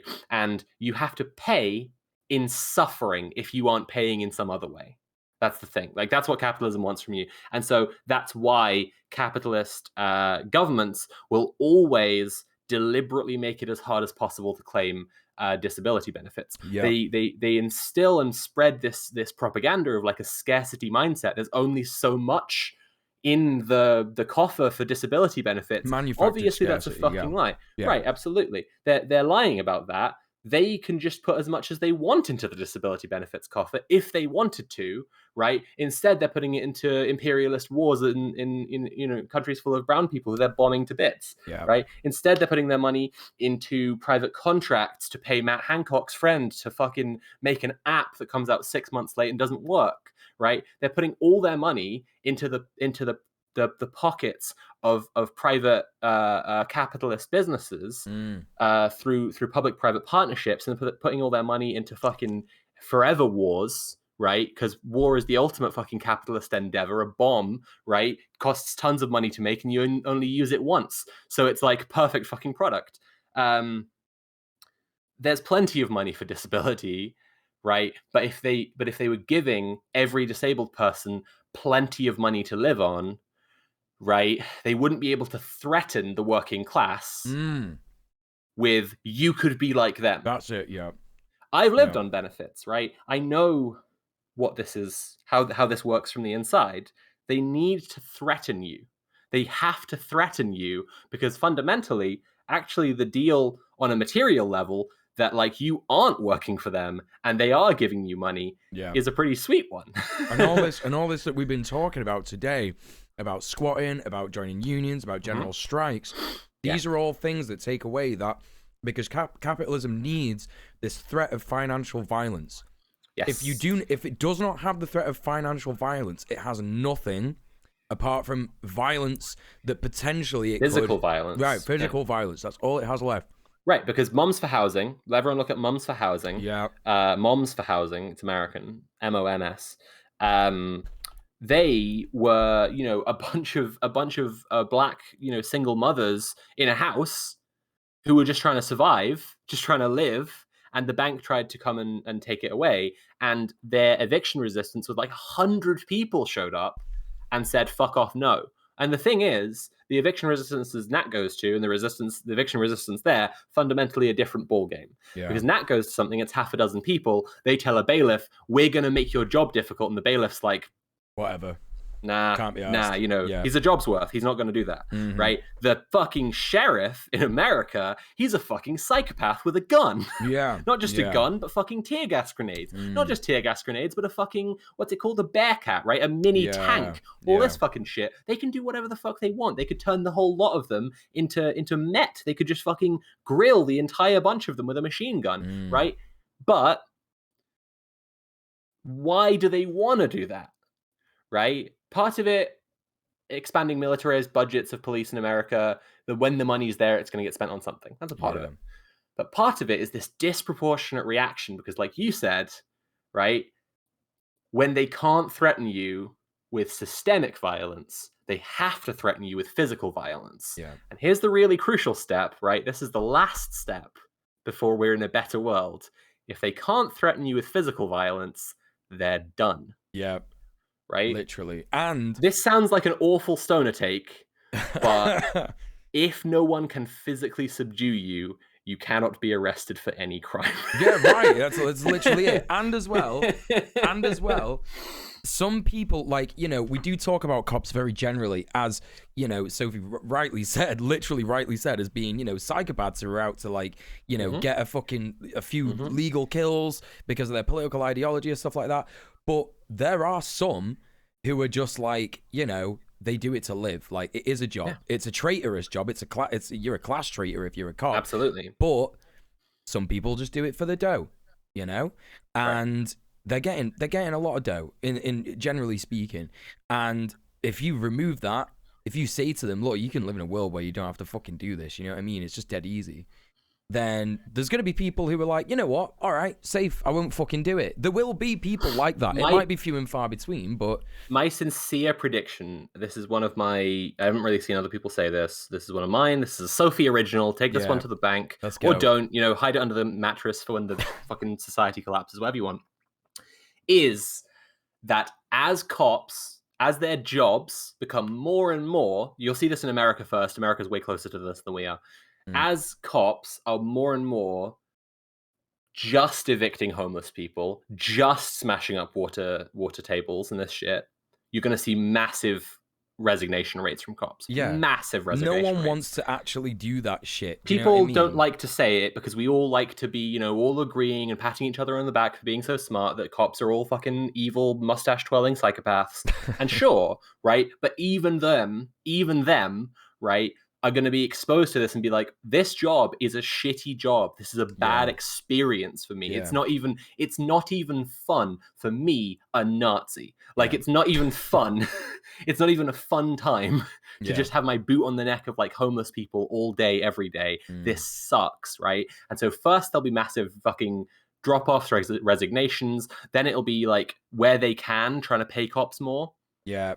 It won't be enough. The resignations will carry on. Yeah. And then it'll just be like fucking private mercenaries personally protecting, like, Elon Musk, fucking Bill Gates' compound. Yes. And that will be the only kind of policing that, like, you know, it'll just be that. That'll be all there fucking is. Yeah, exactly. Yeah. You know, except community policing. People just taking care of one another. Because crime is just a record of wrongs the working class have done to one another that is constantly upheld to remind us that we couldn't possibly rule ourselves without a ruling class oppressing us, right? It's this notion that's constantly there to remind you people deep down are feral and evil, and they'll stab your mom the moment the police are off the street. Yeah. And we know that's not true. We literally know that's fucking not true. Such bollocks. Like, not just from, like, studies, not just from fucking SOCDEM countries where, like, they relax police shit and, like, it doesn't happen. Not just from trials in Minnesota where they, like, try out community policing, whatever, like this. But from hundreds of thousands of years of human beings existing. Yeah. Yeah, read like, The Dawn of Everything by David Graeber. And like, you know, again, like, I wanted to bring this up before and I hate myself for it, but you know, we were talking about, I can't remember what the fuck we were talking about, but I want to bring up Native American society. I want to bring up indigenous societies where, like, police never existed. They never had police. They literally, they never had police. They didn't have money. They didn't have states. They didn't have classes. And because they didn't fucking need that shit without all that extra nonsense, you know? For literally thousands of years, the only people, you know, that ruined that for them were fucking white people who came over from Europe and were like, guess what? We don't like how you were living because, you know, them lot across the water could get some fucking ideas, you know? So, you know, you just have to kind of remember that, like, this is, like, a legit thing. And you can even if you don't fucking buy any of that shit, even if you want to say something like, oh, well, there's not enough evidence to say that wasn't the case, or there's no records, which there definitely are, by the way. Read David Graeber, The Dawn of Everything. Yeah. It's literally a history of exactly this, and you're completely right. Like, literally. Yeah. Fucking literally. Yeah. Obviously, indigenous cultures are not a monolith, and all sorts of people live human lives with all sorts of opinions and takes and positions and experiences. Yeah. But the one thing you can say for sure is, like, capitalist fucking goons, police, did not exist. Yeah. Because that's a thing that was specifically invented at a specific time by a specific man. both whose like first and last name are both euphemisms for police, right? Robert Peel, Bobby Peeler, literally former Prime Minister of the UK, like invented modern policing at a specific time on a specific date. Like it's a thing, and it didn't exist, and it doesn't have to exist now. Yeah. Right. And it doesn't have to fucking exist now. There was another thing I was gonna say. It's totally gone. Okay, yeah. So even if you wanna like do that fucking nonsense shit where you're like, oh well, there's not enough records to say that that's a thing, and like again, but that is actually also true that not all indigenous societies are a monolith. So if you want to even look at that, just look at how society works in general nowadays. Do people still go to jail and get arrested and do shit because police exist? Yeah. Of course they fucking do. You know what I mean? They don't do it because police exists. They do it because, generally speaking, let's talk about like people who murder people, right? Generally speaking, communities are not what they used to be. They're not sort of like, everyone's very fractured, everyone's very alienated, you know, communication skills are not as good as they used to be, mental health resources, all these we have things. an idea of this like mythological murder. We have this idea of Cain and Abel, that like when someone murders someone, it's because they hate them. Yeah. And that's not the modern reality. No, not at all. Like, you know, it's fucking one of those. Like, people don't just, if that was how people were, if like you took police off the streets, people just go around killing everyone, they'd be doing it now. They'd literally just be doing that now, you know? Because you don't always get fucking caught. Yeah, exactly. People get away with that shit all the time. You know, and I was watching Hassan last night, and Hassan's chat was going crazy because he showed a video of like, what do they call it? It's like propaganda shit. So he was watching a guy break, like they set him up in it. They set him up to break into a fucking car, and this TV show like filmed it, and they were like, look, he's going for the speakers, oh my god. And then they confront him, and it's just like a guy in a vest. It's just he's just wearing a vest, and he's, of course, and you know what I mean, he's not a fucking like standard guy. He's, you know, clearly like poor, you know what I mean, like he needs that shit to survive. Or maybe he lives in a community that's been like, you know, completely subjugated by like a crack endemic, you know, what do they call it? This is a thing. Like, I had a friend who was staying with me for a while, and like we were like hanging out.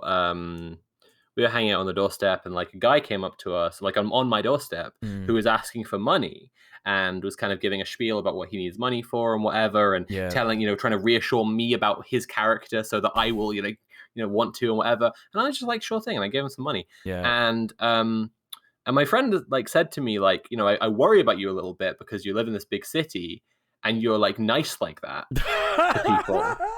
And I'm just because the thing is, like, I have like, I don't know, not a lot of times, maybe a half dozen times in my life, like been scammed by people in a kind of similar way to that, right? Where someone comes up to me and is like, and is kind of telling me a sob story or whatever, and I have strong suspicions that that is a load of horse shit. And I'm like, if this person is on the street asking for money, like, they're not in a good situation, man. Yeah. Like, and so I give time. them the money. That's what I mean. There's like, you know, this like half dozen sort of times that this has happened. Like, I've just given them money because, like, fucking, I don't care. No. Like, fucking, they're asking for money and they need it. Like, you know, it's a weird thing. There is this kind of weird focus, like you say, it's propaganda. Like, there's this weird focus on like the wrongs that we're all doing to each other, the ways that poor people are trying to trick one another and scam each other out of their money and all this shit. And it's like, well, why don't they have the money? Why do people have the money in the first place? Why do they need that money? And great comment there from the Comma Bandit. If they're gonna spend it on drink and drugs, cool, that's what I'd spend it on too. Like, I literally tell people every single time I share my links, I'm like, give me money, I'm going to spend it on takeaway and silly little dresses and drugs. Right. And those are the things it's going to go on, literally. Like, you know, you can't sort of like, you know, it's kind of hubris, like this idea that, you know, oh, if I give money to a homeless person, they better spend it on food. Like, who cares? Like, you've given them money. Like, it's not like you don't get to like be in charge of them just because you've gone like, oh, I take pity on thee, dear peasant, you know, like, get fucked. Like, you know, just help Yeah. someone out. Help someone out. Absolutely. Also, like, if you are homeless and you want to drink or take drugs to make the experience of being homeless a bit more bearable, Yes. fucking do it. Yeah. As Like- long as you're safe, Yeah, do like, it. like, you know, the main sort of drug for homeless people in Manchester is spice, right? Right. And that's because spice, it's not heroin. It used to be heroin. And spice basically is like, it's not, I don't think it's better than heroin. I don't know if you could say it's better or worse. It's hard to really say. But spice has like a similar effect. When you fucking smoke enough of it, it turns you into a zombie and you pass out. Right. Because that's what Because they want. you need to be absent from your life for a few hours because, like, your life sucks. And not only that, you need to be able to sleep. Like, just sleeping rough on the street on, like, a bit of cardboard with, like, Literally. a fucking duvet, you know? No, not the one from Dune. No, not the spice from Dune. You can't get that. It's not real. Can't get that yet. We're working on it. Us in the leftist degeneracy cabal of drugs. That's right. We're going to get it out soon. Yes. It's just going to take a little while. And then we're going to make a whole planet that's all drugs. Yes, and then there'll be worms. It'll be great. Yeah. I can't wait. And there'll be, like, a wet little mouth guy. Yeah, a little wet mouth guy. Little yeah, wet exactly, mouth guy. That's Yeah. how, exactly. Yeah. Anyway, it's the synthetic marijuana. You're right, Frightman Switch. Yeah, that's it. Yeah. It's rough stuff. Yeah. Right. But that's it. You know, allow these people to fucking escape. It's medicine. It's basically fucking medicine. It's basically medicine. For, you know, what's the sickness? Having to sleep on the ground. You know, Right. and the thing Fucking is, awful. yeah, and that shit again wouldn't exist because if capitalism didn't, you know, Right. that's the financial violence that capitalism puts on you. All right. We've got another hour. Am I right? Sure, we could, whatever, All right. Okay. Let's talk more about systemic thinking. I think it's really important. I want people in chat to get this. Okay, so I'm just gonna go for another week. Is that all right? All right. Yeah, Okay, sure. yes. Oh, okay. AMA in the meantime, chat. Yeah, Hit me up. AMA. Tell me what's. I'll FAQ in the meantime. Anyone who wants to ask me anything, unless it's rude, in which case I'll just roast you in chat instead. What determines if it's rude? I determine if it's rude. So you're really taking a big gamble by asking me anything at all. I might just roast you. I might just decide you're a big rude dude. Have you bought any cool dresses lately? I think this one's pretty good. I think it's a pretty nice one. It's actually pretty. It's like a low back one. It's like a low back. Kind of like the way it hangs. I got a sweater dress I'm really into. Like, it's getting colder. It's getting colder. It's nice to have a sweater dress. I do like a good sweater dress. Actually, I got one that I was gonna film a video in, and then like some really fucked up personal shit happened that I won't go into. That just like fucked me up for like a month, and I couldn't make the video. Probably gonna make that video sometime next year, like February, March or something, because but like I'm looking forward to being able to film in that, because like in Resi Mania I'm wearing entirely like costumes that Quill's designed. I'm looking forward to being able to dress myself again for a video like next year. Do you think having a personal trainer at a gym is like being a Pokemon? Only if they make you fight other trainers' clients. Personal favorite interpretation of vampires in vamp movies? I don't know. Coppola's Dracula. Coppola's Bram Stoker's Dracula with Keanu Reeves is pretty good, because That's it's a fucking great one. Because it's basically softcore. It's pretty good. Yeah, it's pretty. It gets to the heart of what people liked about the original Dracula, which is that it's sexy. That's good. What's your skincare routine? My shoulders have gone mad since I started HRT. I don't have one because I've been, unfortunately, I can't give this advice because I've been fortunate, so it's unfortunate for the question. But Nat has been exfoliating with kiwi peels recently, and apparently it works really well. She's been saying very good results. I felt her face when she does it, very, very soft. It's good. Nice. Recommend that. Try that out. Yeah. I was just gonna say my favorite interpretation of vampires so far is in Doctor Sleep. Oh, they were interesting. Yeah, they're not really vampires. They're not like exactly the same. It's the same kind of deal, but you should have watched Doctor Sleep. It's all right. I really liked it. I understand that I think a lot of people might not like it, but I really liked it.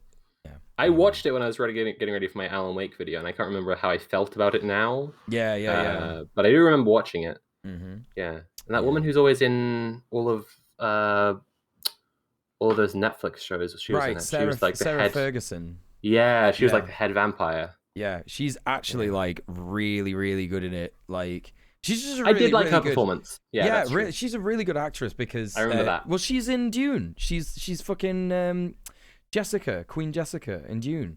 Yeah, right. Which just showcases how good of an actor she is, because in that she's very subdued, very chill, you know. And in fucking Doctor Sleep, she is like extra.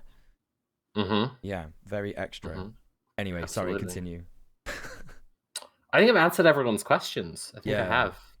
But to support small businesses to avoid empowering supermarkets and big businesses, yes, no. I mean, whoa. At the end of the day, like, sure.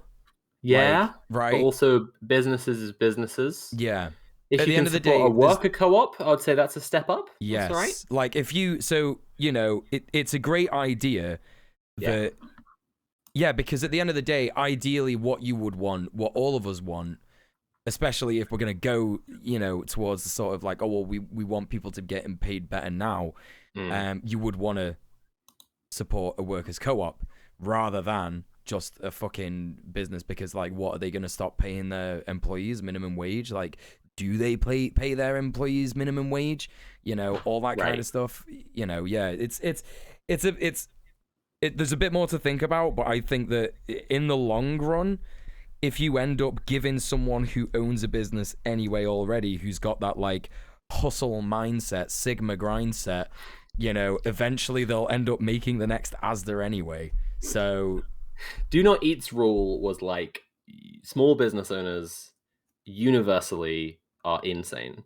And I think that one does hold up pretty well. Yeah. Like, they are though, for real. Like, there's a combination of like being willing to put all your time into something for years and never have a single day off, and like being able to like look at someone who's like your only employee, who's another human being, and be like, you are beneath me, I own your labor. Like, there's a lot going on there. The mentality of that person. Absolutely. And like, franchise owners are like another level of that. Oh yeah. Oh, absolutely. Because they're like simultaneously cooked and like also wanting to be like this dominating force in someone else's life. You know what I mean? So it's like, I run this Starbucks, but like, no, you don't.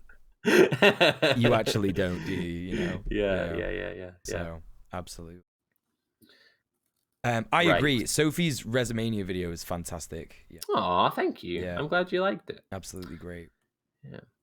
I want to talk about systemic perspectives. I want to talk about why they matter. Yes. First of all, because I mean, the first like most important thing we can say is just that like, if we want to have a better society and maintain it, we need a systemic perspective. Because like, if you think that like individuals are the problem, and then you go and go get them, you go get all the capitalists or whatever, because you think it's just all of those individual guys, and then you make communism happen, and then you think individuals are responsible for things, like, then you will be looking for the like individuals who are the problem, like, again, that your new society is facing, right? And that turns really dark really fast. Yes. That's like a mistake that we can learn from the past, in it. Do you know what I mean? Like, big time. Yeah. But that's really important. But it's also important, like, to getting there at all. I was talking about this before, right? Like capitalism is this beast without intentions or thoughts or dreams, right? It lives and it breeds, but it doesn't think or want things, right? And this is part of what I've been saying about, like, all right, here we go. Yeah. I've been calling it fungus thought. Yep.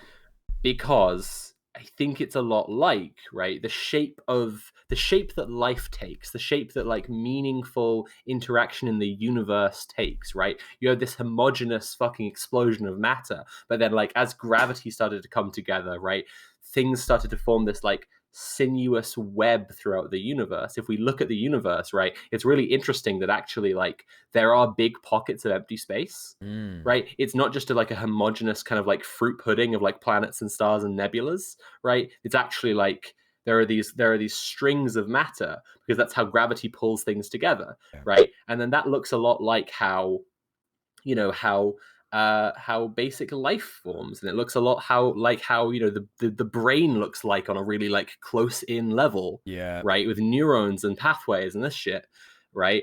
And it looks a lot like mycelium. It looks a lot like fungus. Yeah, it does. And it's kind of how I've been thinking a lot about our relations in capitalism, or our relations in a society of mutual aid. Like we are these nodes, right? We are just like these points of contact, and we have these pathways to each other, right? And together we form this greater thing, this great big thing. Yeah. And that thing is absolutely one big fucking organism. Just like if you learn about mycelium, you find out that, you know, like a forest tends to have a mycelium living beneath the roots of the trees, and through that, like the trees are able to like effectively communicate and think like one huge brain. Like a forest is one enormous organism together. Yeah. Right. And it's like that is what capitalism is like. I started thinking about it because I was thinking about how communism should be, right? I started thinking about it because I was thinking about how like we need to be these like fungible, right, nodes where we are all equally good and useful and know all the good shit, and like they can't take out any of us to like kill the movement off, because we all, you know, are equally like capable. But I realized, you know, it's that's how capitalism is too. Like there's no guy at the top of capitalism. No. Like even though capitalism is so hierarchical, and we think a lot about us wanting an equal society versus them being so hierarchical, it still doesn't have like a guy at the top, or a set of guys at the top. Like it would just replace them with other guys if those guys were gone. Right. And, you know, also part of the reason, like, you know, people call anti-Semitism the socialism of fools, it's because like it's like that understanding of like what's wrong with the world, but then they literally think there's a specific set of guys who are the problem, who if they were gone, you know. And I think this has impacts, right? I think that if you think about like, I'm like veering close to talking about like having about the time I had a vision. I'm like you can talk about that. I was talking about how I fucked an angel like 2 nights ago. So yeah, no worries. I just want to keep up my credibility with the chat. Like I've got You've like got no credibility coming on this stream. Trust me. Like... I just like some of these thoughts may have come to me through herbal influence. Let's just say, right. But like I thought a lot about the shape of life, do you know what I mean? And the way that like things grow and sort of and overtake something. And if you imagine this, like if you imagine the forest floor, right, and you imagine the mycelium that exists now, and you imagine it was going to get overthrown by a kind of parasitic, you know, fungus that was going to overthrow it and replace it, right? That's this you know, allegory we could use for capitalism and growing the revolutionary society. And the way that it would grow, like I've been doing this gesture, but that's actually wrong, right? It wouldn't be like a bubble, right? There would be patches, that would definitely happen, but it would be more like the whole thing would just suddenly sort of turn, right? It would be more like where there were patches, those patches would like turn into this other thing, because that's how bacterial evolution works. Like a whole bunch of things that reproduce all sort of like simultaneously develop the same gene, and they're the same sort of thing. This is like a little tied to you know, meme theory, you know, like Richard Dawkins, like memes as the genes of like ideas, right? Like capitalism is an ideology, communism is an ideology. They have memes the same way we have genes, and they're carried by organisms the same way that like a virus is carried by organisms, or the same way that a fungus could live inside organisms, or the same way that a fungus could form a big organism together, right? And so like, you know, this is the part that's a little bit of the herbal influence, but like I was thinking about, you know, communist attempts of the past, Yeah. and like attempts to overthrow this thing.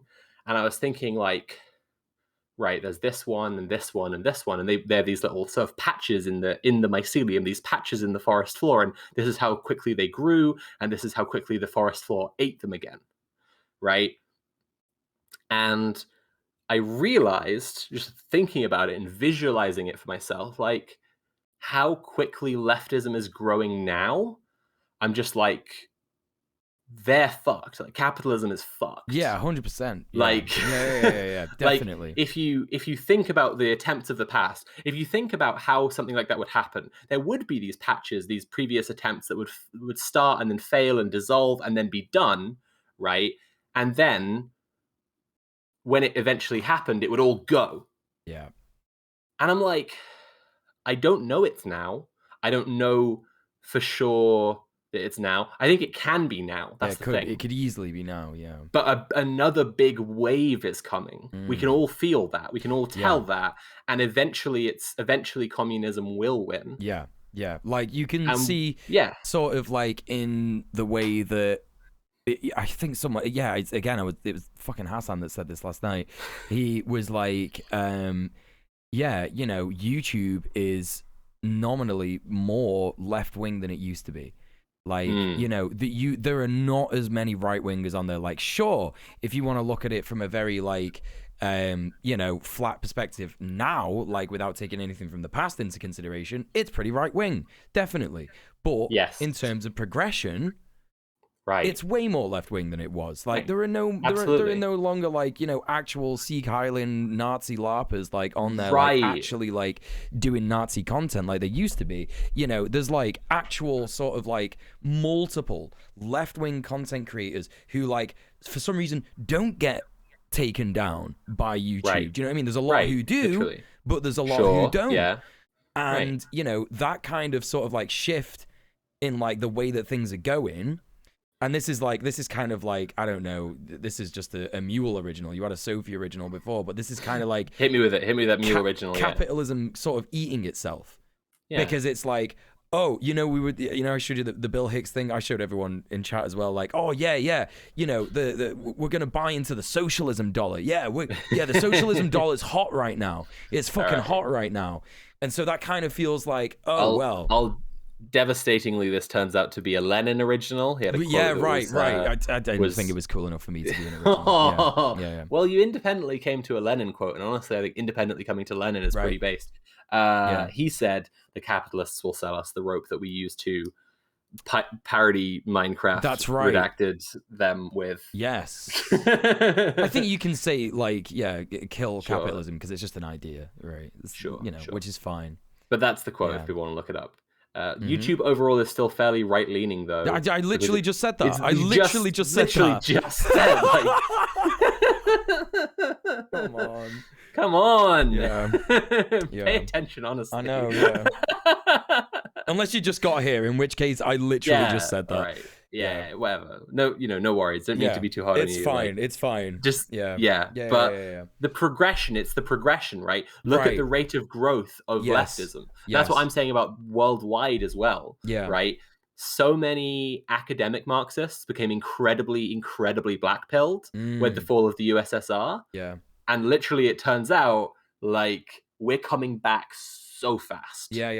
So fast. You know, like. Yeah, it's just like, it's understandable why you'd be distressed at the fall of the USSR. Even if you didn't personally like the USSR, even if you didn't personally like think of it as like this beacon of hope, even if you didn't want to live there or whatever like this, it was still communism in the world in some sense. And then it disappears, right? Massive sellout, right? Fucking Gorbachev. And there's this great Kwame Ture bit where he says, when Judas got 30 pieces of silver for turning in Jesus, he had the decency to hang himself, but Gorbachev is still going around picking up his pieces of silver. Yeah, that's deep. Kwame Ture is a fucking ledge. Yeah, it's so fucking good. Anyway, but yeah, it's understandable why you would get blackpilled by seeing the USSR fall. It's understandable. If you were a communist and then you saw the USSR fall, to some degree, like, I don't fucking know, Vietnam or whatever, that is not a communist country, but is a socialist country where they are trying to push towards communism, but mostly just trying to like feed their people. If Vietnam was like forced into like free market capitalism hardcore and could no longer do like price controls and oh god, I would be all so sorts of shit, gutted. I would be black-pilled as fuck. Yeah, me too. Yeah.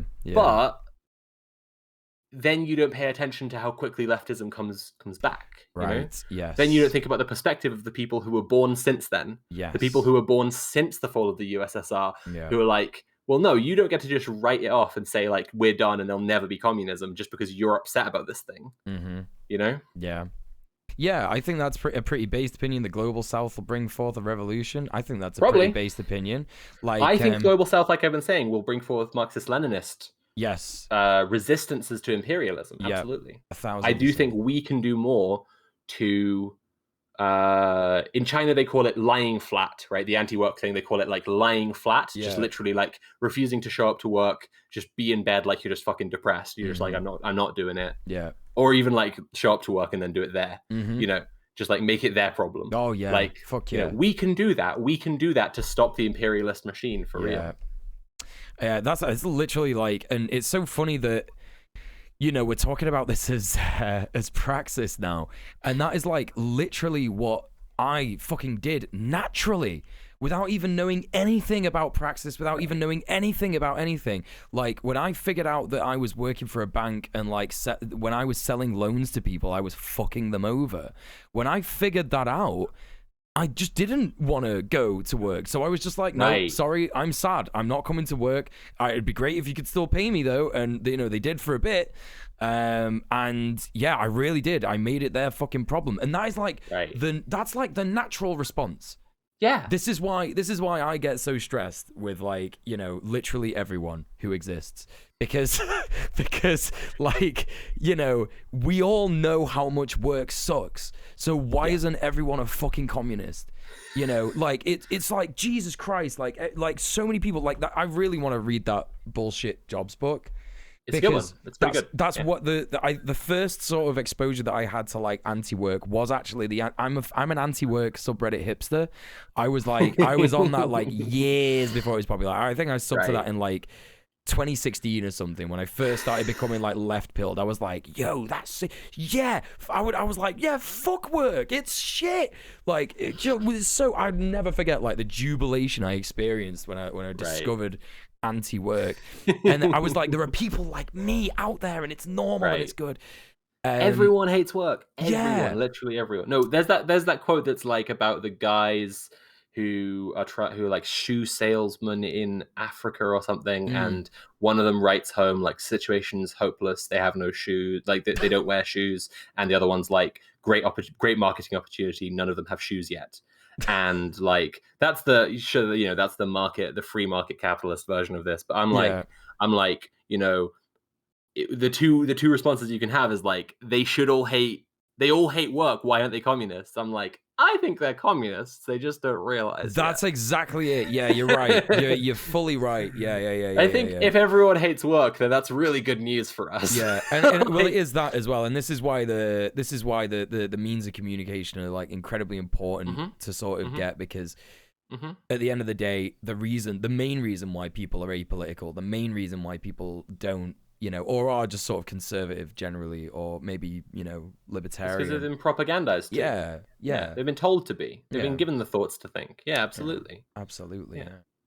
We need to promote a dropout culture in the imperial core. That's what I'm saying. We need to promote rot in the machine. We need to promote a dropout culture. They did in the 60s and 70s, right? The hippies, what we remember as hippies, that's also capitalist propaganda. Yes, that's right. There's so much media, right? Have you talked to a hippie? Like there's so much media that includes hippies and shows them as they're these lazy bums who just want to smoke weed, and like they'll try and live on a commune, but they're just like lazy and it'll never work because blah blah blah. In the 60s and 70s, they actually fucking came close to a communist revolution in the United States. The United States media, the United States mainstream, media apparatus and the government, they aren't super keen on telling you that. Yeah. They aren't super keen on telling you when communists have big wins or near big wins, because it rattles the shit out of them. Yeah. Right? Yeah. But genuinely, like, all those people who were dropping out and dropping acid and fucking getting high and just like chilling out and refusing to work and living off of mutual aid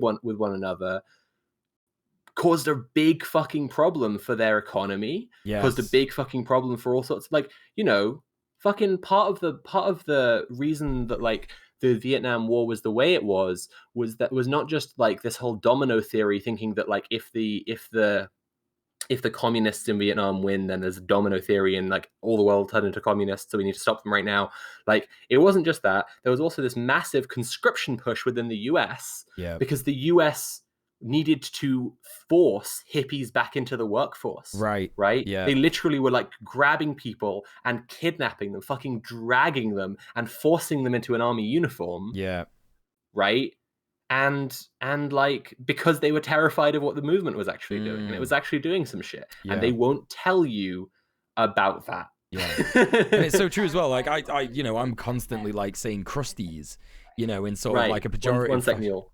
That's terrified of unemployed young men specifically. They're terrified of unemployed young men specifically. Yeah, they're terrified of neets, and the neets will inherit the earth. Yeah. Dudes rock. Dudes rock. Yeah, go on, what were you saying? Sorry. Yeah, so like, I'm like always using crusties as like a pejorative term. And it's like, that is something that comes from hippie hate, Right. Like, that's literally a thing that comes from hippie hate. Yeah, exactly. You know what I mean? Absolutely. Yeah. I mean, I kind of feel like I am a bit of a hippie. I kind of feel like I am. Like, I think you've hung out with me enough to think I'm a hippie. You know what I mean? Mule, yeah. Right, exactly. So I'm reclaiming crusties, like it's everyone mine. in chat knew that, like, knew our hangouts and what we've been. Just like sat there watching the young ones, just like, this is so based. Oh my god. Yeah. Okay. No, for real. We need to embrace the hippies. We need to be the new hippies. Yeah. Right. Yeah, and we need to delight in fucking however much like conservatives who tell us to fucking get jobs and stop being snowflakes and stop being in an echo chamber. The madder they get, the more we're winning. Oh yeah, right? Yeah, because it's how disproportionate the reaction is from them shows you how threatened capitalism feels, right? And if we do encourage a dropout culture, encourage people to just like provide for one another as much as possible, right? It's like that Diogenes quote, right? Like, the guy told Diogenes, if you would subjugate yourself to the king, you wouldn't have to live on lentils. And Diogenes told him, if you learned to live on lentils, you wouldn't have to subjugate yourself to the king. Based. Incredibly based. But Diogenes is the singular most based person in history. What a king. It needs to be said. Huge but like, dub. For real, we need to be fighting for the rights of unemployed and disabled people. Right? Yeah. We need disability unions. We need unemployment unions. Yeah. Both of them exist. We need to popularize these phenomena. Yeah. Right? We need to get together a bunch of unemployed dudes who are just hanging out, teach them about intersectional communism, right? Teach them how based it is to be a communist cat girl. A bunch of them will start taking estrogen. Good for them. Yeah. Right, and then we all go live on a farm. Cool. Sweet. That'll be fucking cool as fuck. And yeah, and the farm thing, like, Zumi Ramen points out in the chat, it's like people confuse work and labor. People don't mind labor, but capitalist work is shit. Right. That's exactly it. So one of the main things, and folks in the chat, you can like type 1 if you have had this thought in your life before, and I imagine most people will type 1 if you want to get involved.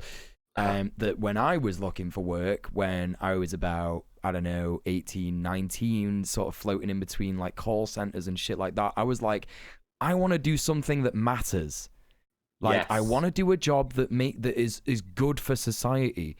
And, this kind of comes from like, there's a Japanese, I don't know what you would call it. It's an idea. Right, it's proverb. A proverb, I think. No, it's not a proverb. It's like a motto. It's called ikigai. It's like an ikigai basically means like a balance with like I think it's the key to happiness. Let me just Google it before I like absolutely butcher this. All right. Ikigai. Right, the secret to long and happy life, basically. Yeah, ikigai. Say it like it's a ikigai, right? Okay. Right. So the word means both lifetime and everyday life. So it's translated as life's purpose. Sounds very grand. And basically what it is, I'll bring it up on the screen here. So let's have a look at now. This isn't. It's not compatible with what we're talking about because we're talking about ending capitalism, and basically it has a big section that says here what you could be paid for. So just ignore that. Just ignore that. Sure. What you've got is you've got what you're good at, what the world needs, and what you love. Right. And like all those things together, like fuck what you could be paid for because under communism everything will be provided. That doesn't matter. So, you know, taking just those three things. You know, like you might fucking love plants, so you could be a sick farmer. You'd just be like the farming queen. You know what I mean? Like you'd rule the fucking plants. You know, because you buzz off plants, and there's so many people who buzz off plants and gardening and shit like that. For real, yeah. You know, and there's also like people who are absolutely buzz off kind of like most sort of like quote unquote jobs in communism will just be based kind of around like, science, essentially. It'll be like mostly like science-based stuff, like trying to like, what do you call it? Like further society, like, evolve everything kind of thing. Do you know what I mean? Like rather than like, obviously it'll be like a lot of farming and stuff, but like ideally you want to automate that. Ideally, you want to like automate everything. Progress towards the common good. I get what you're saying. You know what I mean? So it's like, yeah, we don't have to fucking, we don't have to worry about what you can be paid for. But like, eventually, everyone's going to be either doing something that they love and feel is progressing society and helping everyone, or most labor that is like, most people don't really want to do. They could do without doing it. Is going to be automated. And therefore, most of the jobs will be in science and engineering and like, maintaining these things and stuff like that. Big time. Fully automated gay space communism now. Yeah, that's right. I've never read that book, but Aaron Bastani is supposed to... The term is older than that. Right. I imagine so. Yeah. Yeah. Yeah. I think that's... Yeah. I think I covered it. That's a pretty we got good stuff. Yeah, huge based stream. I'll come talk about Fungus Thought some more next week or something. Yeah. I'll come talk about being a fungus some more. Yeah, fuck yeah. If people are into it. Yeah. I think everybody's into it. They should be anyway. They should be. Yeah. You should be, everyone, because you need to become fungus. Yeah, become fungus. Forget return to monkey, return to fungi. That's what we're gonna do. That's Mushroom Wojak is the future. Yes. Fuck yeah. All right, sweet. Yeah, we'll get you on next week. You know the score. We're friends now, so. Yeah. I like to think got so. A little friendship going on. Yeah. So like, just whenever's clever for you. Sweet. Yeah. Thanks so much for coming coming on. And people in chat, if you have things you particularly want us to like chat about, we're open to that. Like, if there's stuff you particularly want to hear about, and we'll try and come up with some extremely based topics to chat about in the meantime. Yeah, let us know. Cool. I noticed that there was one question that I can do another question if there's something. Well, yeah, I remember this specifically because I was thinking sort of like, oh wow. So it was Lilith. Lilith said, what do... I'm worried about unionizing now and collective action because of the SWP. Right. So yeah, the Socialist Workers' Party. Right, and like the sort of like sexual harassment and stuff that happened in some of them. I'm not laughing at the sexual harassment. I'm just sort of like, because I think it's laughably pathetic for a communist, for a leftist organization, for people who hope on some level to be the vanguard party of the revolution to fall at such a fucking pathetic hurdle of having people doing sexual harassment. It's like, fucking, can you not just like not be a creep when you're like working towards the betterment of all people? To that I say, that's a real quick answer actually, this is convenient. To that I say, right, there is a huge difference between organizations, and there's also just a huge difference between parties, political parties and all other organizing. Yeah. Like, being in the game of electoral politics is a massively different thing. Yeah. Lenin's theory of the Vanguard Party is sort of like the party as a hub for other organizing. And that's where like the SWP has tried to make themselves a hub for a lot of leftist organizing. But, then they keep on ruining their credibility by being a bunch of loser creeps. Right. So just join whatever organization you want. Yeah. And if you're worried about the SWP, steer clear of them. That's fine. Yeah, and here's the thing about the Socialist Workers' Party. You're talking about an organization that was founded in 1977. Right. Not that it excuses anything that happened, but in terms of like it's become old. It's part of the political establishment, even if it's never going to be any kind of like ruling party or whatever. Right, exactly. And it's kind of like look at what organizers are doing now.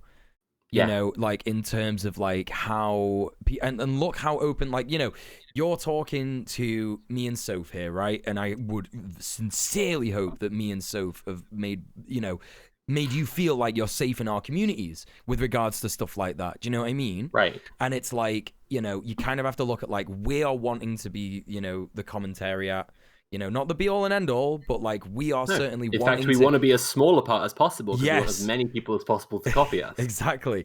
And we are sort of like wanting to have that intersectional, women's rights have got to be like, and, obviously, not just women, like, all genders are subject to sexual violence, sort of like anti-harassment, anti-sexual violence. Like that's at the forefront of like our idea. It has to be, we have to be systemically aware, as we've been talking about. We have to be intersectional. It's impossible to do otherwise. So, I would hope that, absolutely. And I would never, ever in knowledge ask you to like join a society that is, not like that. Not in a million years. So, yeah. Yeah, absolutely. And also like, I would just say, because I have tremendous faith that ordinary people are good, that like the majority of shit isn't like that at all. Actually. Yeah. And it's actually, I mean, this is part of my leanings as an anarchist for sure. So maybe take it with a pinch of salt. But like, I think that, older organizations like that will tend towards, abuses of power and whatever. Yeah. And so just like join with some cool hip young people who are doing fresh stuff. Yes. And not with like a bunch of, like Muel says, like, 70s fucking Marxists who are like praying for Neil Kinnock to rise from the grave. I don't know. Right. Yeah. All right. I'm gonna fuck off. All right, Sophie. Love you so much. Thank you so much for being here. And thank you for having me. No, you're very welcome. Any fucking time. All I'll chat to you in DMs later. All Bye-bye. right.